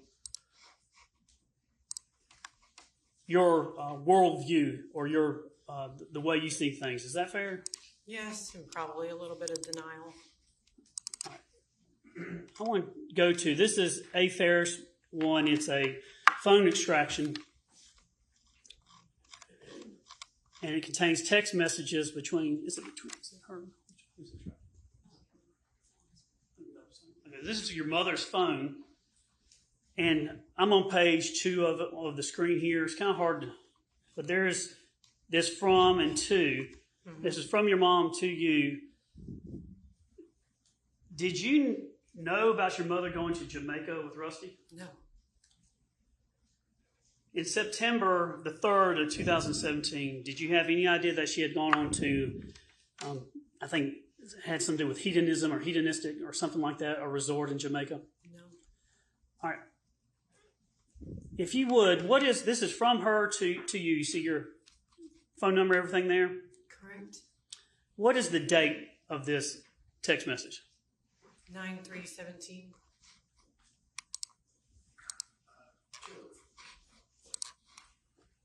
But keep that one blank so the jury can see from this screen and follow along, but then that's not being put on the camera. So, Judge, I just saw another place on here as we scroll. So that's fine. I mean, they're not looking at this screen, and they got it killed back there, so we're So good. it's not going to go out even though I see it. Correct. Arguably, we'll see. Maybe you understand what we're trying to do, right? Okay. I'll find out tonight when I. Right. We're trying to keep some things redacted. So my understanding, Judge, is her phone number, Right. other information is not going to go on the internet. That's what we're hoping to try All to right. do. All right, go ahead. Let's do this. Getting back, you did not know about your mom going on a trip with Rusty to Jamaica. Is that right? That's correct. I did not know. On September 3rd, 2017 at 9:10 a.m., your mother sends you this text message. Can you just read out loud for us the body of the text message? Sherry has talked me into going with her to Minnesota, leaving this afternoon, be back by next weekend. That's her home, family there, cabin in the woods. Call you in a bit. You responded on 9/3/2017 at 9:10 a.m. saying, walking into Cracker Barrel now. Is that right? Correct. Tell her, respond again, leaving phone in the car. Is that right? That was me or her. I don't know. Sure. Okay.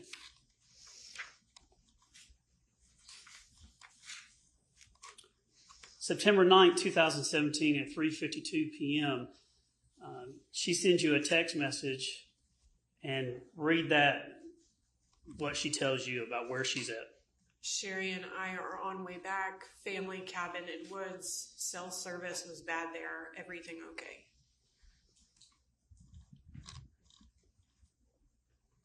September 9th, 2017, 4:05 p.m. You text her. What do you say? Yeah, I tried calling you a couple of times. I got Emily's baby shower invitation. Otherwise, everything's same as usual. Did you have fun?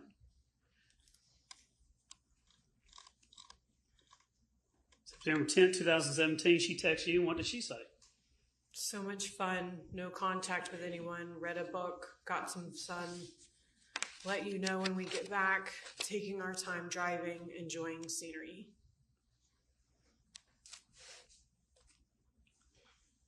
You knew where she was in the sense of being in Minnesota based on what she tells you. Is that right? Yeah, I don't remember these text messages, but I took her word for it.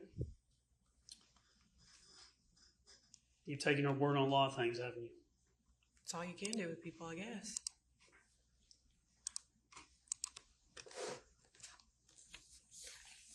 So she's never admitted to you that she went for a week or so to Jamaica with Rusty. No.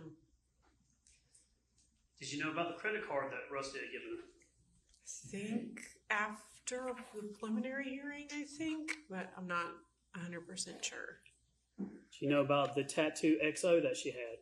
I think Ella or Addison had mentioned it, but I personally never saw it. Did she ever say whether or not that was related to Rusty in any way? I wouldn't have known. Did you know that she was with Rusty when she got the tattoo? Wouldn't have known that either. You didn't ask her those questions? Why would I? Ella and Addison told me about it. I didn't get involved. But on July 5th of 2019, when you watched a prelim, you actually told her that you were taking notes on everything that was said during the prelim, right? Yeah, it was a lot of information coming at once. You didn't feel the need to go and confront her and say, why haven't you told me this, or why have you lied to me about this? I don't know if I did or not. I don't remember. I mean, she was arrested at that point. I just don't remember.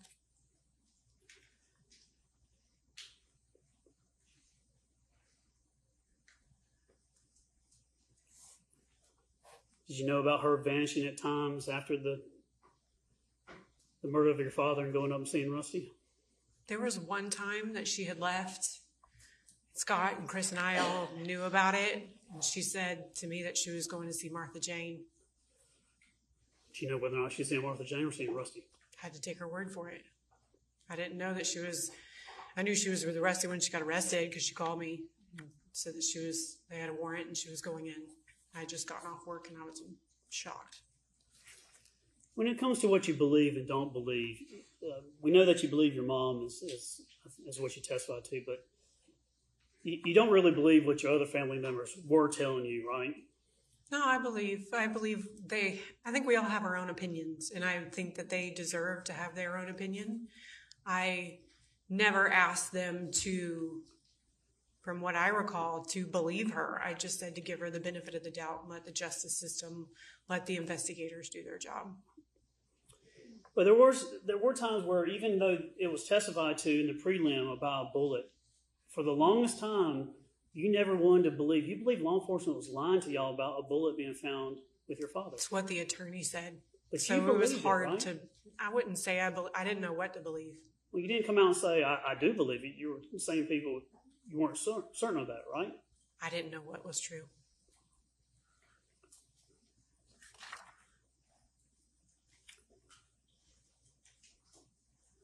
There's some dates that you were interviewed who gave interviews. There's 4 that I have here. Do you remember giving an interview on Thursday, July 5th of 2018, about 23 minutes with Detective Hayes? Was July 5th? Mm-hmm. The day your father was found. Yeah. At the scene. I was standing at the fence, and I think he was recording me on like a tape recorder or something, I think. And do you remember giving an interview on Wednesday, July 11, 2018, with a phone call with Detective Hayes talking about they had frozen some of your money, I think $800 or something. Do you remember calling him about that? I know that.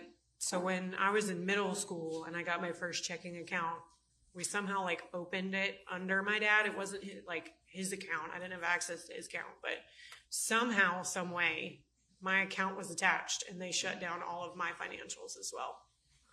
Well, I say all of my financials, my one checking account.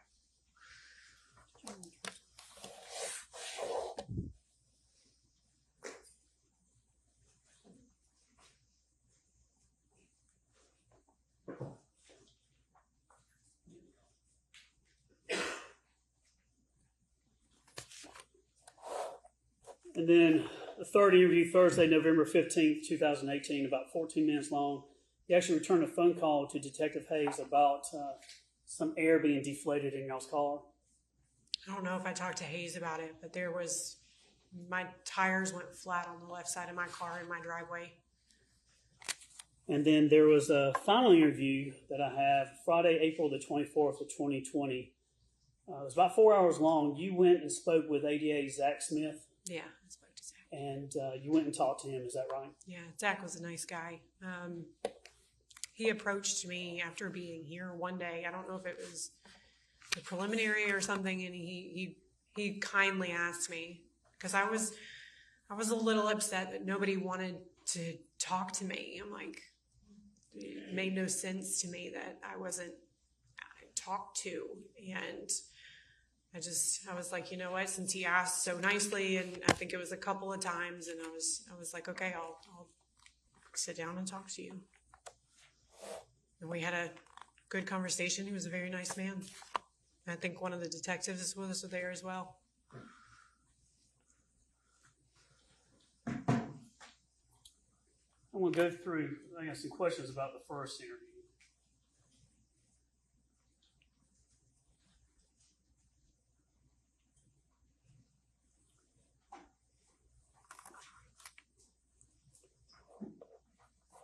So Thursday, July 5th, 2018. Do you remember you staying that, so that was Thursday, but staying that the night before, your mother called you and said that she was going to the barn to let the goats out or put the goats up or do whatever they do. Do you remember that? I don't recall. Would there be any reason that would be, would that be consistent with what your mom would do? Yes, sir. It would be? Yes, sir. Yeah, so she would know and go let the goats out and do stuff like that? Yeah, especially if Scott wasn't there. Do you remember your mom saying that she woke up on Thursday when y'all found your dad? Before that, about 8:15, she called you and said she was going to Walmart? Possibly. I think so. I'm not 100% sure. But that would not shock me to say she went to Walmart. Now, one of the things with your dad, if he would not be at the house, if he would leave, you knew that he would always take his car and his wallet with him. That would make sense.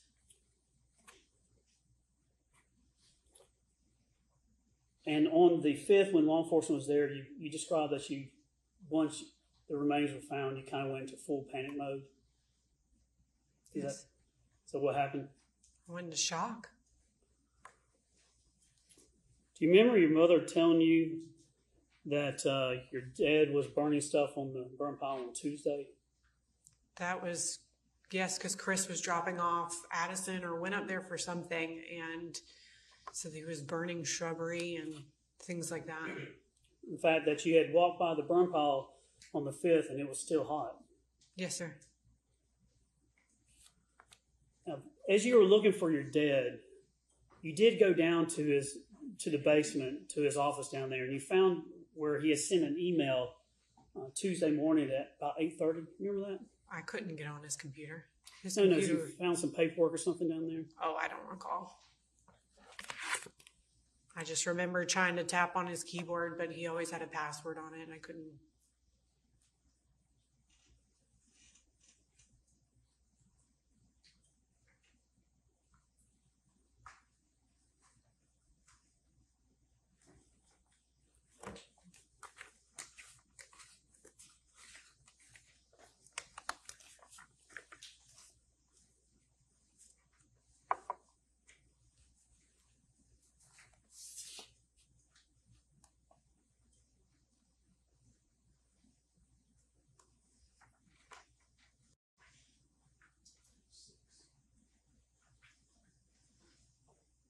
Refresh your memory just to look at something and see if you can remember. This is a not official transcript of your interview, but I'm going to show you something from your interview. This is page 6 for the record. If you would, just read, just to yourself, just those 2 paragraphs. Which these two? Yes, ma'am. Just right there will give you context about that.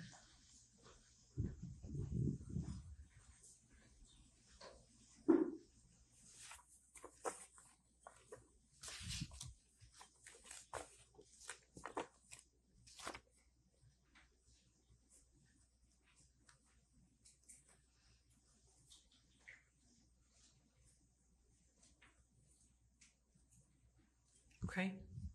Do you remember now going down to his office and finding an email? No.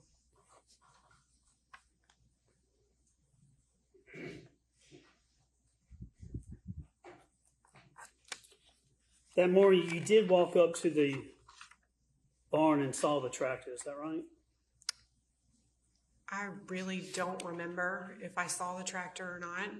I would assume I did. Hard to miss. Do you remember telling law enforcement that's how Mom and Scott knew they did something with the tractor yesterday because the tractor had been moved and the RTV had been moved? No, sorry, I don't remember that.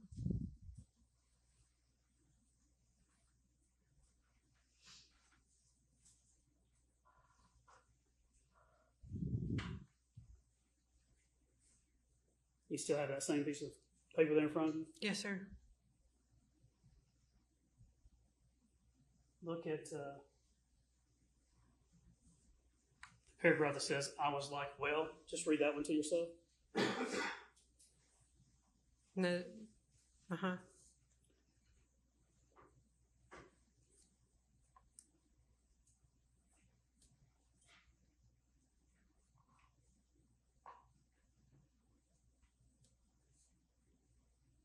Okay.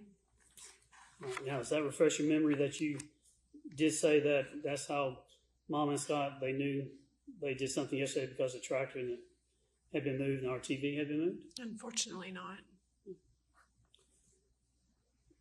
Do you remember telling law enforcement that you can tell that, I can tell you that tractor is always parked underneath the same awning if they are not doing something with it? I knew it was always parked under the same awning.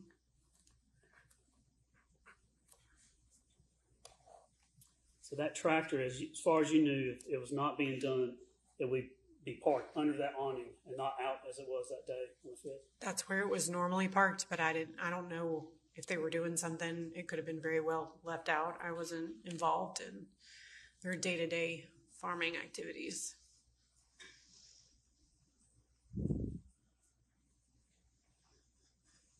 You had a view that sometimes you're.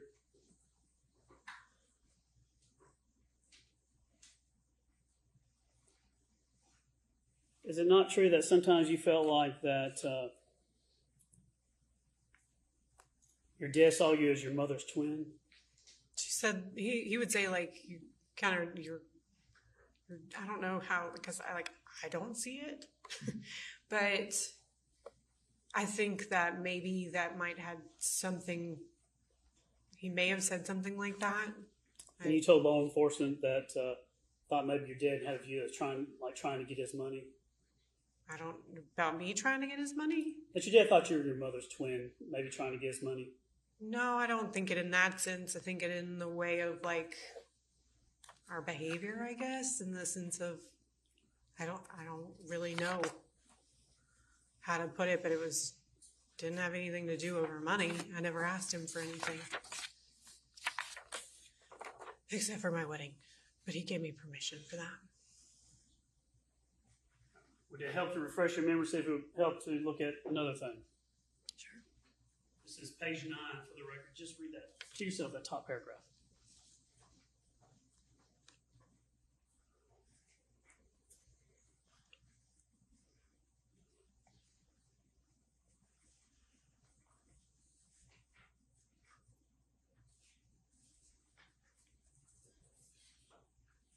Okay.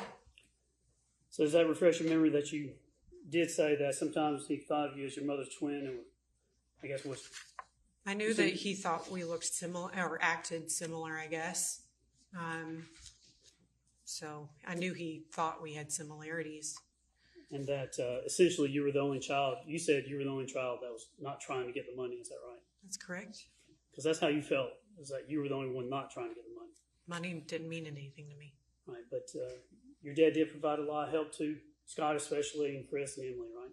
Yes, because they asked for it, They relied on him in many ways for finances, right? unfortunately.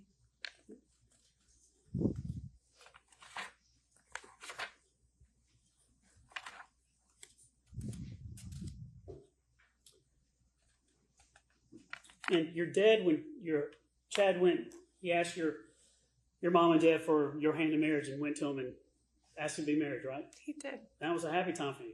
It was. Yeah, your dad was happy, wasn't Yes. he? Yeah. He was happy that Chad was coming to you. Good Chad's a good man, yeah. Yeah, and Chad would kind of joke around and kid with your dad because your dad smoked cigarettes and he vaped, so they'd kind of hang out. Yeah. And your husband Chad is he's a big guy, right? I'm not as big as my brothers and my dad, Yeah. but he's He's a tough guy. 6'1". Yeah, he's a tough guy, isn't he? He's an alpha male. Yeah, he is.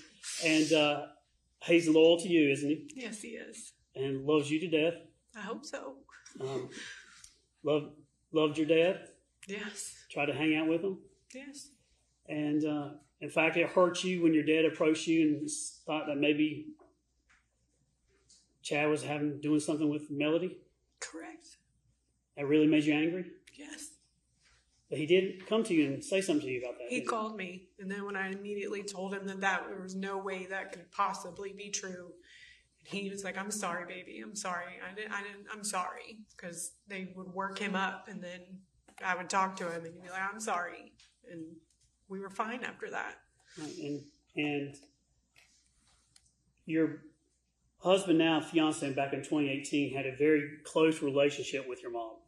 My husband had a normal mother-in-law, father-in-law relationship. He has a very strong sense of family and being with those that you love. And I think that's why I tried to spend so much time with him in the year leading up to this, is because I really wanted to kindle what relationship I could with my parents. Well, it was attractive how he felt about family, right? He's a good family man. But he would talk to your mom and text almost every day. I wouldn't say every day, but I mean, they had a friend. I talked to my mom every day, so it was about the same as me, I guess. But he would talk or communicate very often with your mom. I don't know as very often would be, but I mean, they weren't strangers.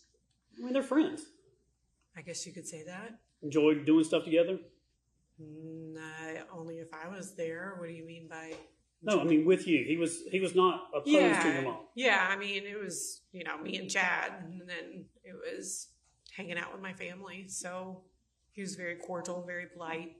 Gets along with your mom. Yeah. He didn't want to try to start turmoil or anything. He's not against your mom even today, right? No.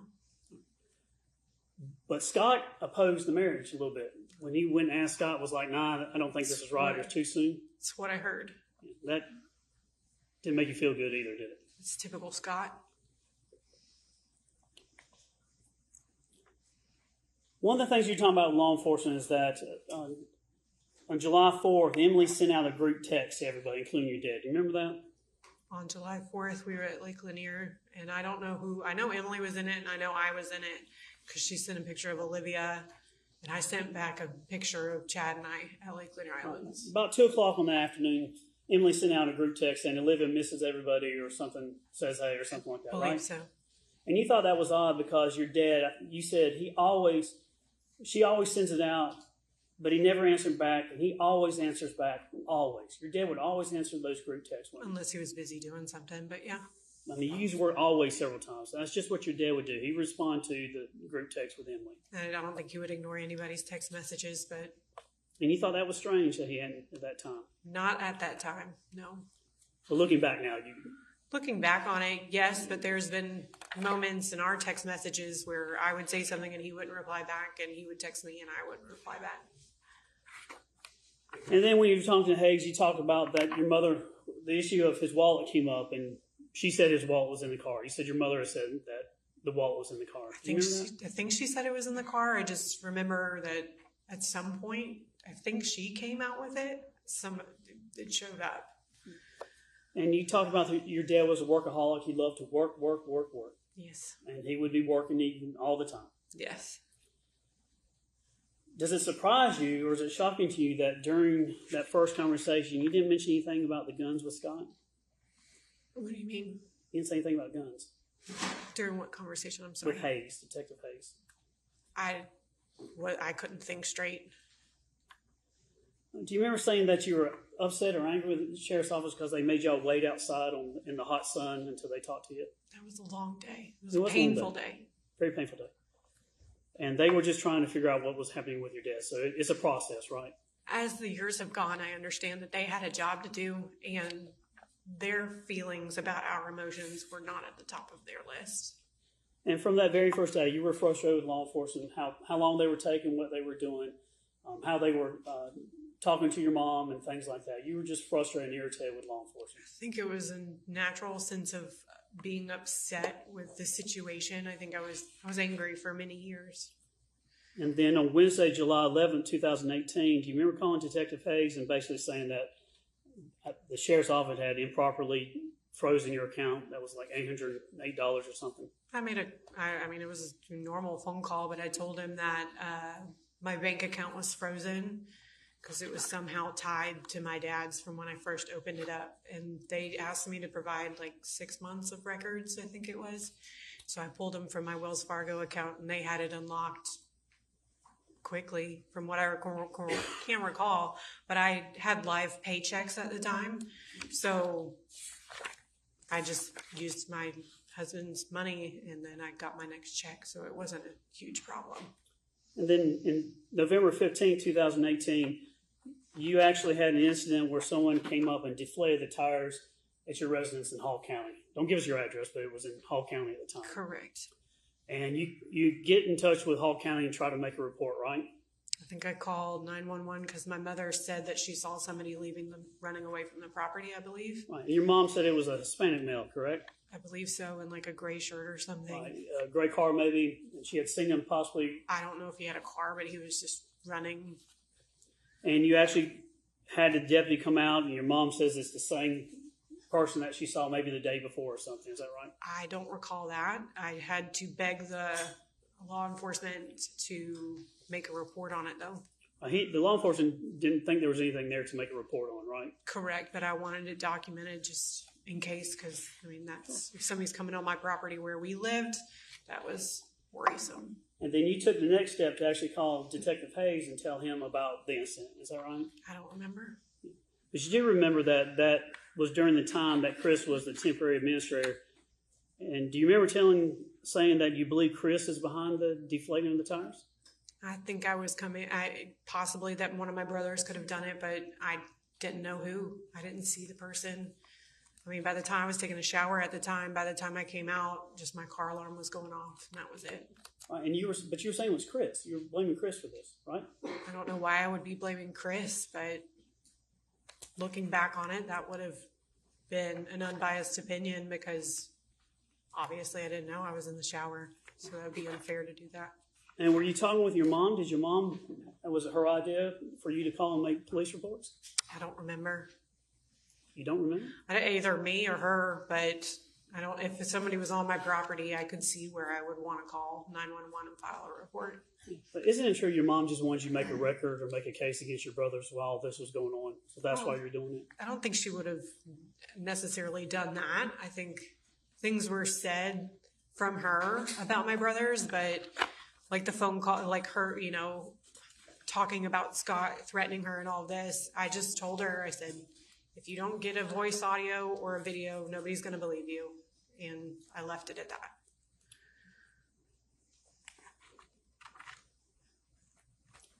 You haven't heard the jail calls that we've had between you and your mother, have you? No. Do you remember on June 25th, 2019, having a phone call with her where you talked about writing everything down for the attorney? Do you remember talking about pertaining to what? Just writing things down to give to the attorney. Which attorney? The estate attorney? Whichever one you were talking about. Do you remember talking about the attorney? I remember that she was giving me a list for the estate attorney because I had a legal document stating that I could take her personal assets. Do you remember Chad being on the phone and saying, we're going to do whatever we can to make this shoot go away? He didn't say the word shoot. I was like, that's something weird. We were just trying to be positive, and it was a hard time. We were having to go through my parents' house. And do you remember saying it's all about the money, money, money, money? Everything seemed about money all the time. And you wanted to make sure that the attorney had all the things he possibly could have. It was the attorney's responsibility to protect the assets. And do you remember the conversation there about whether or not Rusty is keeping a check on Chris on Facebook? No. Do you remember on June 26th of 2019, another phone call talking about, did Rusty give you a list of things to get out of the house? I don't recall that. My mother said many things on phone calls, but she gave me a list, and I knew what to get. But you don't deny that around this time you were talking to Rusty on behalf of your mom? I really don't recall. There was times that she was like, reach out to him, and I did not do it. I didn't want to talk to him. Do you remember your mom in a phone call on September 6, 2007 saying, does Michael understand the severity of Chris and Scott? No. But that sounds like something she would say. She was very concerned about Chris and Scott. How about that we enlightened them? We got the majority of key facts. I got all that to them. Do you remember that conversation all about getting information to the attorneys about Chris and Scott? No, I assumed that she would have told everything, and I've always been very open and honest about situations with my brothers. That same phone call, do you remember her instructing you to call Rusty back and talk to him some more? Probably. She asked me to call him, and I tried to not do that.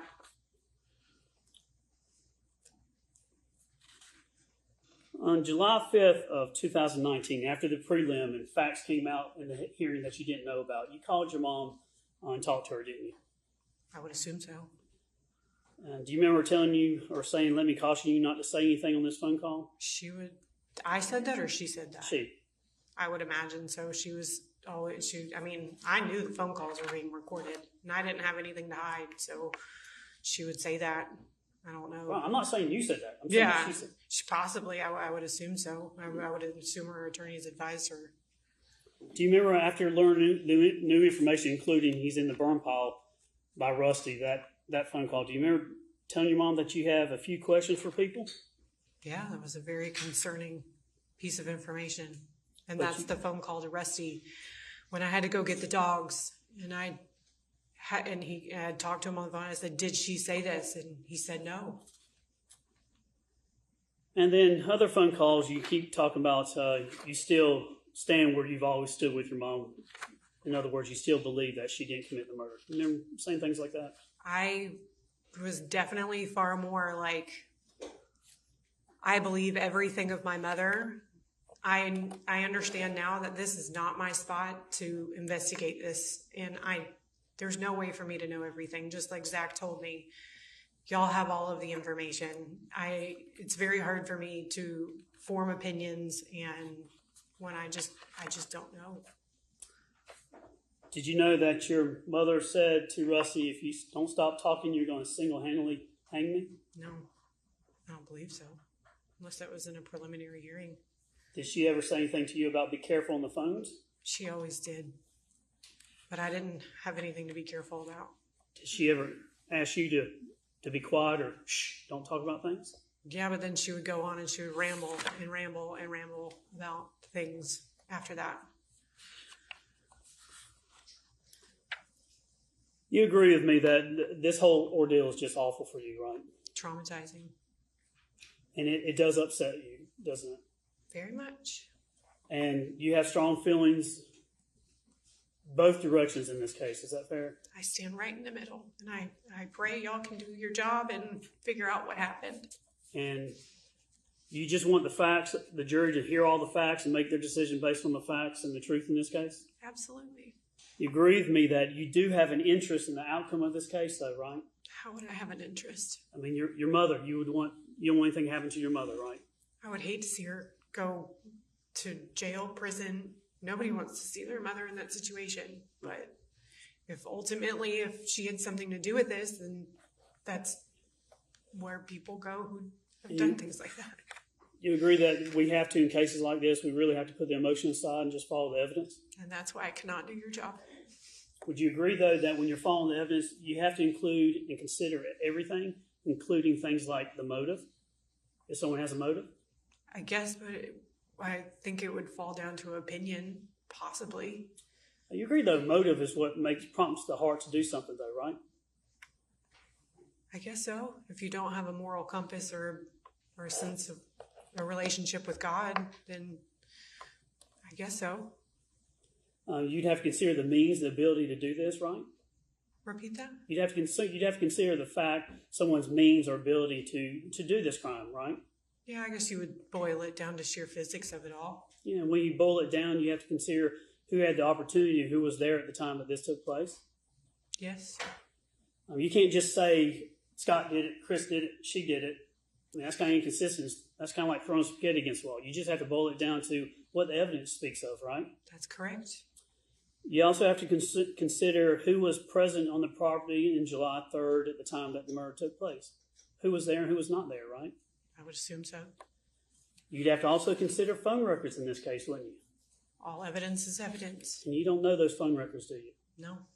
You don't know the GPS evidence in this case, do you? No. You don't know the geofencing evidence that shows who and only whose phone is on the property at the time and after the death of your father. No. You'd have to consider that, though. Oh, yes, you would have. I mean, hopefully everything available. I mean, I've seen other trials where they've used more than that, like the Murdaugh trials, and that was mind-blowing. But I think that any bit of information helps. And you'd have to consider phone calls between your mom and a lover, right? Yes. You'd have to consider all the statements that have been made in the case by your mom and other people, correct? Yes, I do not pity any of. I mean, not pity, but I do not want to be in your shoes.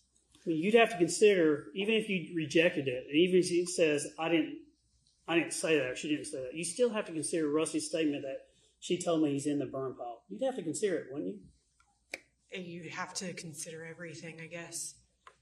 And part of that is you'd have to consider the context that when he made that statement about he's in the burn pile, the rest of the statement that I said, do not say another word and do not tell me anything I do not need to know, that is attached to the statement. You'd have to consider it in totality, wouldn't you? I would assume so. Right. So if the statement was tried to be explained later on, like he just overheard something being said with Martha Jane, you still have to consider, why would you say don't tell me anything else? Because it comes down to credibility in many ways, doesn't it? You have to consider everything.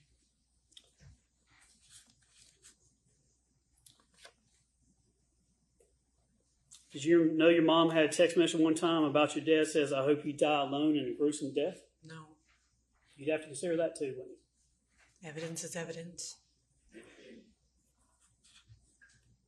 Do you know of the statement about your mom with Rusty talking about being on the same page, and I can tell you that there should not have been as much damage as there was done? Would you know why she would say that? No. You know about the statement that she said that that body should not have been burned up? What do you mean? Do you know whether or not she's even said that statement that body should not have been burned I've up? never heard anything directly, so no. If she said those statements to Rusty on a phone call, you would have to consider that. You have to consider that in trying to decide for yourself whether or not you do or don't believe that she committed the murder. I personally, evidence is evidence.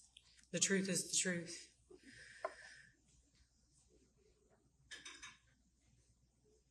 If someone intentionally commits a murder and burns a body, and they're not crazy, they would be conscious of what they did, right? I would assume so. As you would have to consider in this case, and you yourself would consider, if there's a lot of lies and deceptions, wouldn't you agree with me that that speaks to the guilty mindset of the person that did it? I don't know. And you don't know, Amanda, because you don't want to believe your mom committed this murder, right? I don't want to believe my mother would ever do anything like that. I don't want to believe anybody would do something like that. Another further judge. Sweet. Briefly, Judge.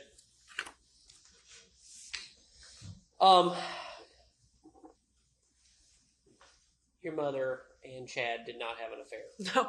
No. And you said something to the effect of they would work him up. Was that Chris? My brothers would always try to stir stuff up. So Always. that's where that idea came from. Yes. Okay. Because I told my parents he had a drinking problem and he was mad, and that was his retaliation. You would agree that's very cruel. That's a cruel thing that My brother has said and done things in the past years since this has happened that are very cruel, that are unforgivable almost. But as a Christian, I have to forgive him and understand it was the alcohol.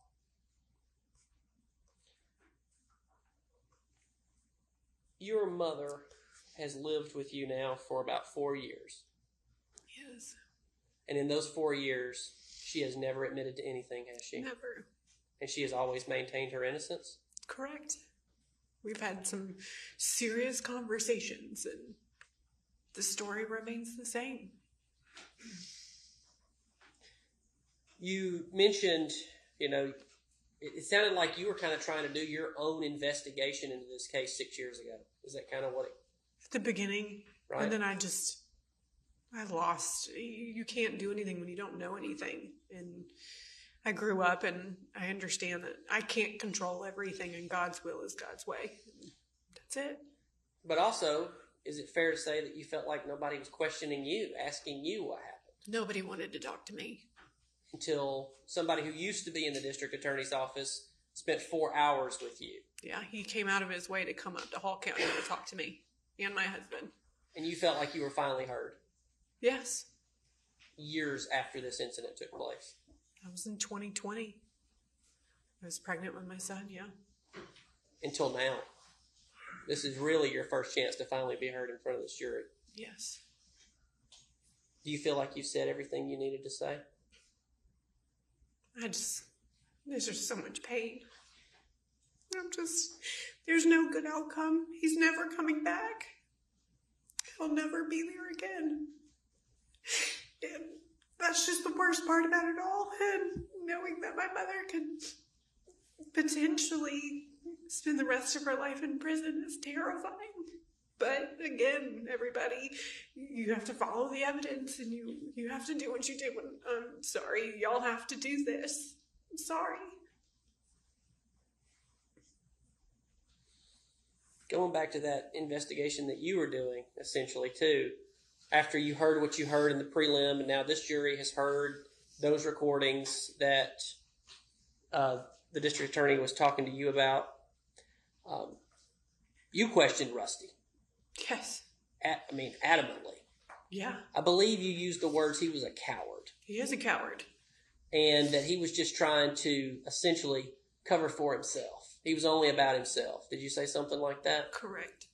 But when you confronted him, he literally told you he lied. He just said that she didn't say that. That's all I know. That's from what I can recall, because that's the only conversation I really remember ever having with him. And I blatantly asked him, did she say this? And he said no. Did he go into any detail as to why? No, but I probably didn't dig into it. I have a terrible way of not being involved. Okay.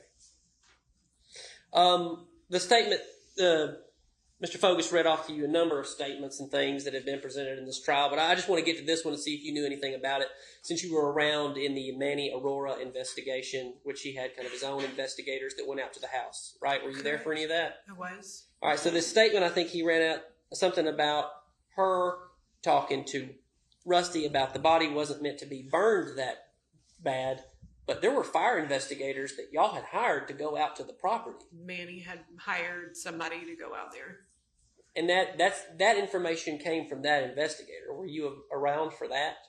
I don't know if I ever heard any of the outcome of it. I just knew that he had hired certain people to go out there, but I don't know how far it went because he only had received so much money and we couldn't afford to pay him. Okay. Before I said, is there anything else you want to say to this jury? I'm sorry that you have to be here. I'm sorry I have to be here and everybody in this room. But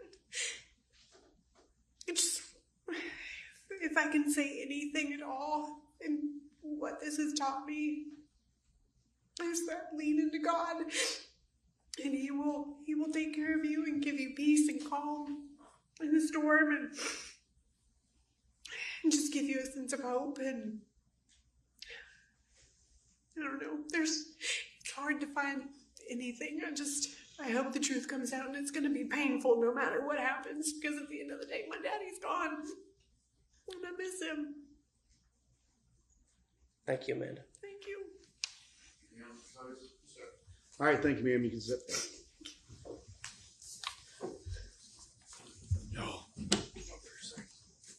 We're reaching the end of the trial. I know that you had many discussions with your attorneys, but I'm not asking for a decision right now. I'm just giving you information, and then you and your attorneys can talk and give me an answer specifically tomorrow. But I'm going to talk to you about whether or not you want to testify. Now, you have capable attorneys who are giving you advice and have been giving you advice throughout the course of the trial, and you should take that advice into consideration. Whether or not you testify or not is ultimately your decision and your decision alone. And that is actually one of the few things that you can, although the lawyers are the ones who make objections and decide which witnesses to actually call and make strategic decisions on your behalf, you can actually override them if you choose to testify. So that is something that is purely within your decision. You should take their advice into consideration on whether or not you testify. If you choose to testify, you'll be cross-examined just like any other witness, and subject to that cross-examination. And you've seen how that can go for various witnesses. If you choose not to testify, I'm going to instruct the jury at the end of the case that they are not to take that into consideration in reaching their verdict. You understand all those ramifications and those rights. All right. So again, I'm not going to ask you to make that decision today. I will want to know probably first thing in the morning, though. I know you are calling your other witness, but I would want to know and you still could change your mind, but I would like an answer in the morning before we start with the jury. That's fine. All right. And then, like I said, she could change her mind either way, but I want to have an indication, and then we can plan what we're going to do tomorrow. I'd like to go over the jury requests, jury charge requests. They're pretty straightforward. Y'all both mostly asked for the same things, and I don't really have a problem with any of the requests.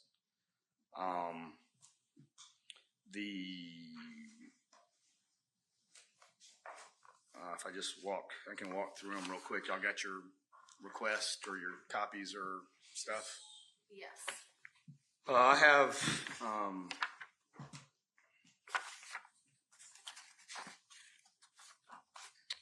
the state's request, and just looking at the index, I think everything on there is what I would typically give. So really, the only thing that isn't a pattern instruction is your object of the trial. Object of a trial is to reach the truth, or investigation is truth. I actually kind of like that instruction. It's kind of in the preliminary instructions, but it's not in the final charge I give. But I'll stick that in somewhere. I think it's a good charge, and probably something I'll start giving. Do y'all have any objections to the state's requests? The only one that we have any objection to is they filed an amended one, right, requesting the contributing to the death of another. Right, now that's one of the charges, isn't it? It's a pattern. Yes. It's a pattern. Right, but isn't it in the indictment? No, it's concealing. Okay, sorry. Yeah, contributing to the death for the murder charges. I have that on the back. Okay.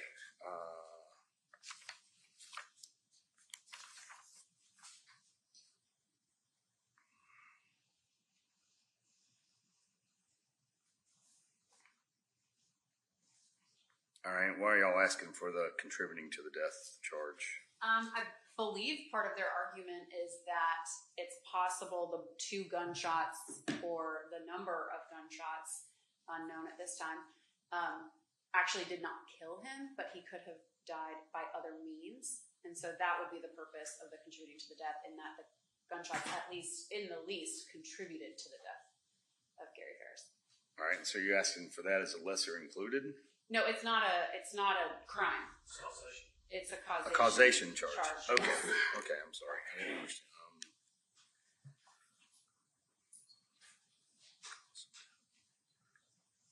Okay.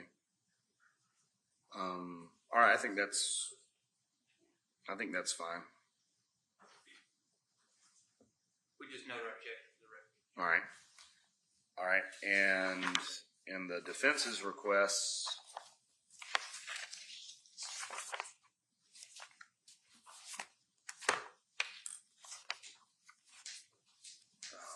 I had an index.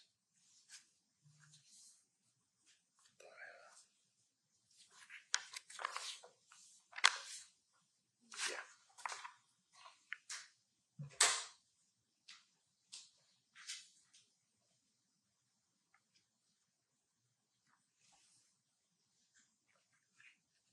I had a question about the cooperation charge.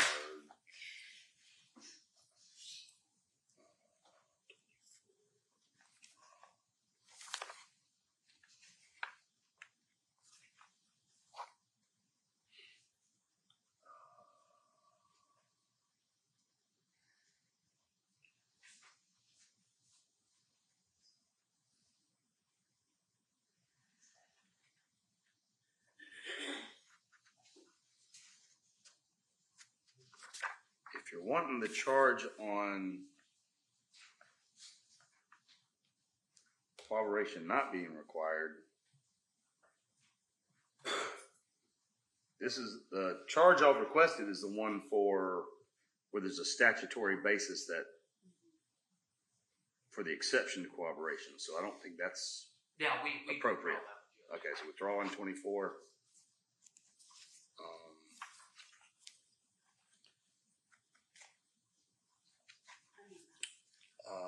I'll give mere presence. I want to look at mere association. I typically give that if there's some kind of co-defendant. There isn't. I don't think it's necessary in this case. Okay. I don't think the evidence played out that way. All right. We'll withdraw that one too. Okay. So that one's withdrawn. Which one are you giving, Judge? And I'm giving last part. I'll give mere presence. Okay. I was questioning mere association. They have withdrawn mere association. Okay. The one of y'all had the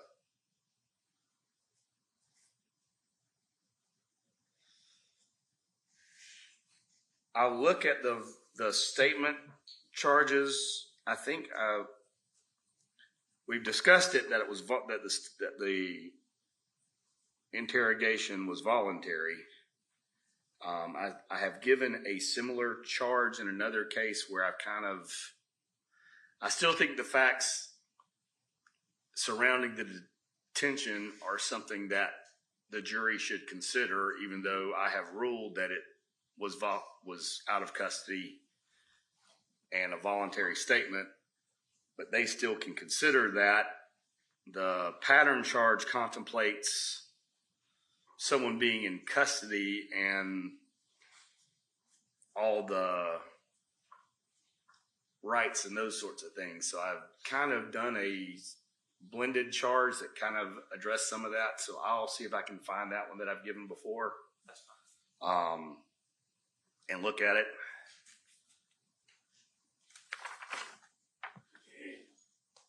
I do think we had this with the other last case I had a few weeks ago had an aggravated assault, and so I think I have to give all the simple assault charges, Yes. which y'all didn't request, but that's part of it. So Right. I think it was within. Yeah. So I'll give all. It may be in your written. The only thing about those is the assault with intent to commit. They're 38. All right. We've charged it as with a deadly weapon. Right. So I don't think that one would be applicable. Right. I'll give I'll give the appropriate one, and then I'll give the definition of firearm as a deadly weapon and that stuff. And then they requested all of the other deadly weapon definitions. I don't think those are necessary. We probably. got it tailored. We just put them all in. Right. I'll just give it as to the deadly weapon, firearm being a deadly weapon, and then with that, I don't have to do 41 and 42. And then since we're that far, can I jump back to 14? Sure. I don't know what this would be applicable to. The limiting instruction on I expected for the parties, the difficulty between the parties. So there's supposed to be a limiting instruction prior to that. The prior difficulties with the parties has its own charge. Yeah, it's suggested that I give some limiting instruction about that evidence before it. I don't give the full blown thing, but I will. Okay, I wasn't sure if they had another intention. There hasn't been any. There's been no bad act evidence presented. There's been no. We don't have any. That was the other note that I had. As far as so the only limiting instruction would be just a general limiting instruction, talk about prior difficulties between the parties. Okay. There's nothing else y'all are asking for as far as that goes, right? As far as witness credibility and attacking witnesses, just bias is the only thing that's been introduced. Is that correct? So I'll give the bias. Contradiction? I give that, yeah, I give that. But I use that I use the impeached. Okay. But I also say a witness can be attacked by disproving the facts to which the test. That's 6.1 contradiction, 6.2 is bias. So So I'll put those two in, then I'll give the confusing lack of bias to rehabilitate instruction thing. But really, I mean, there's nothing y'all are asking. No one's asking for anything that's not pattern. Everything that y'all have asked for, I think, is reasonable. So I can start working on getting y'all a draft. We emailed you Word forms for all of our charges. All right. If you need it, just let us know. Is there anything else y'all see that y'all want to talk about?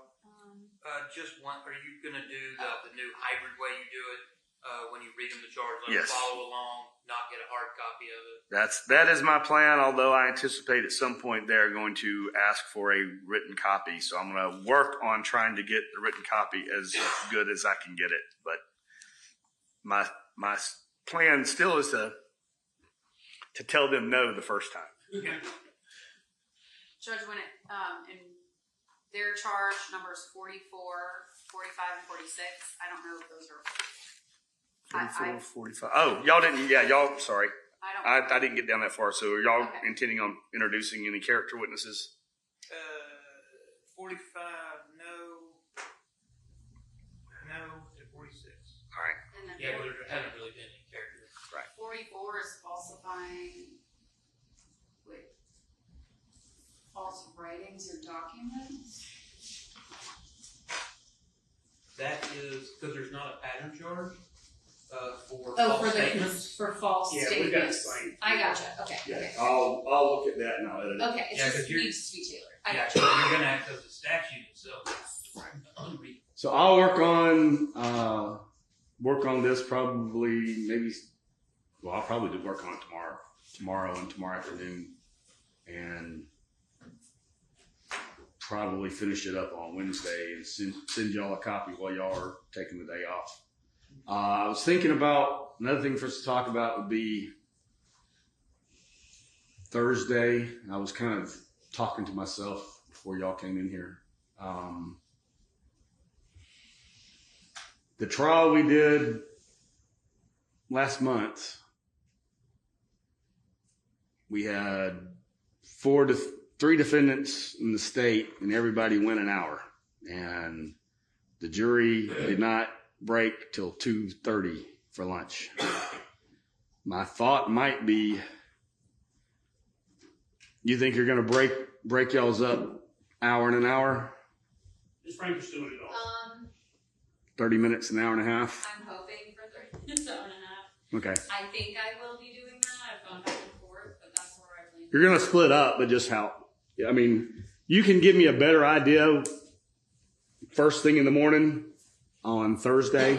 I'm not going to hold you to it.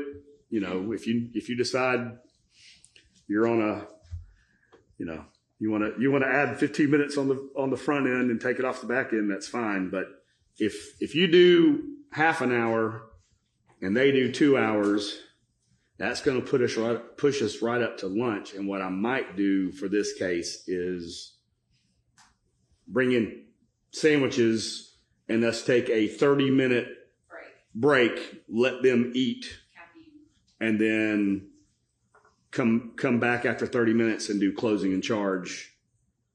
Let y'all do the final closing and then do charge. And then that way they're not sitting there till 2 o'clock or later. Because what happened last time was we ended up, after they sit there during closings, they're probably going to want to break in the middle of y'all's at some point.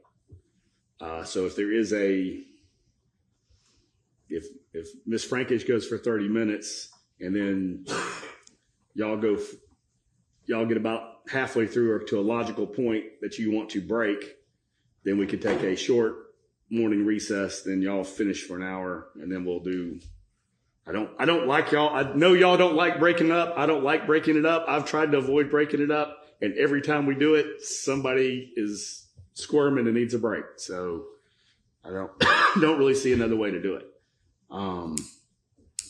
And then even for the second, we ended up taking a break between each lawyer, and that added 10 to 15 minutes in between each of those. And so, like I said, it was 2:30 by the time we finished. What I would then try to do on Thursday also would be tell them to go back, chat for an hour, and then say it's Halloween. Y'all all got kids. They all got kids. Traffic is crazy. It's Halloween. They can talk for an hour, kind of organize their thoughts, maybe come up with a list of things they want to see the next morning, and then cut them loose, 4:30. And then Friday, we're going to bring, And then we'll bring them back Friday morning, and bring lunch in and all that. Just yeah, we'll bring lunch in for them Friday and let them spend the whole day deliberating. And then I'm anticipating they may want to watch some of our digital evidence. So I do need y'all to get an exhibit list together over the next couple of days. All right. So if we have that, so if y'all can have that ready first thing Thursday morning, or even if y'all are working on it, if someone in your office is working on it to help y'all and can do that during the trial during closing on Thursday, that's fine too. But y'all, in that same vein, Ms. Harris is fixing the extraction reports for her exhibits. She cannot remove the activity from the timeline extraction report. So we can just redact it. Just put a blank piece of paper over it and copy. Yeah. And just tomorrow after court, I'm going to work on the exhibits and evidence for all parties of the exhibit chart. On the exhibit list, as best we can, I think I said this the other day, but just let's list the exhibits, describe what the exhibits are, then describe the format of the exhibit. So whether it's a physical exhibit, we have printouts of all the photographs, correct? So, and the reports. So then the things that are audio recordings and video recordings, you can just say those are digital evidence, and then I'll explain to them if they need to review the digital evidence, they'll have to come do that in here. We'll get that done. And is there any? And then also, I need to tell them about the jury view being an exhibit that we need to. If for some reason they want to review that, that is available. It's just us. All right. Anything else we need to talk about? One thing is, we were talking about if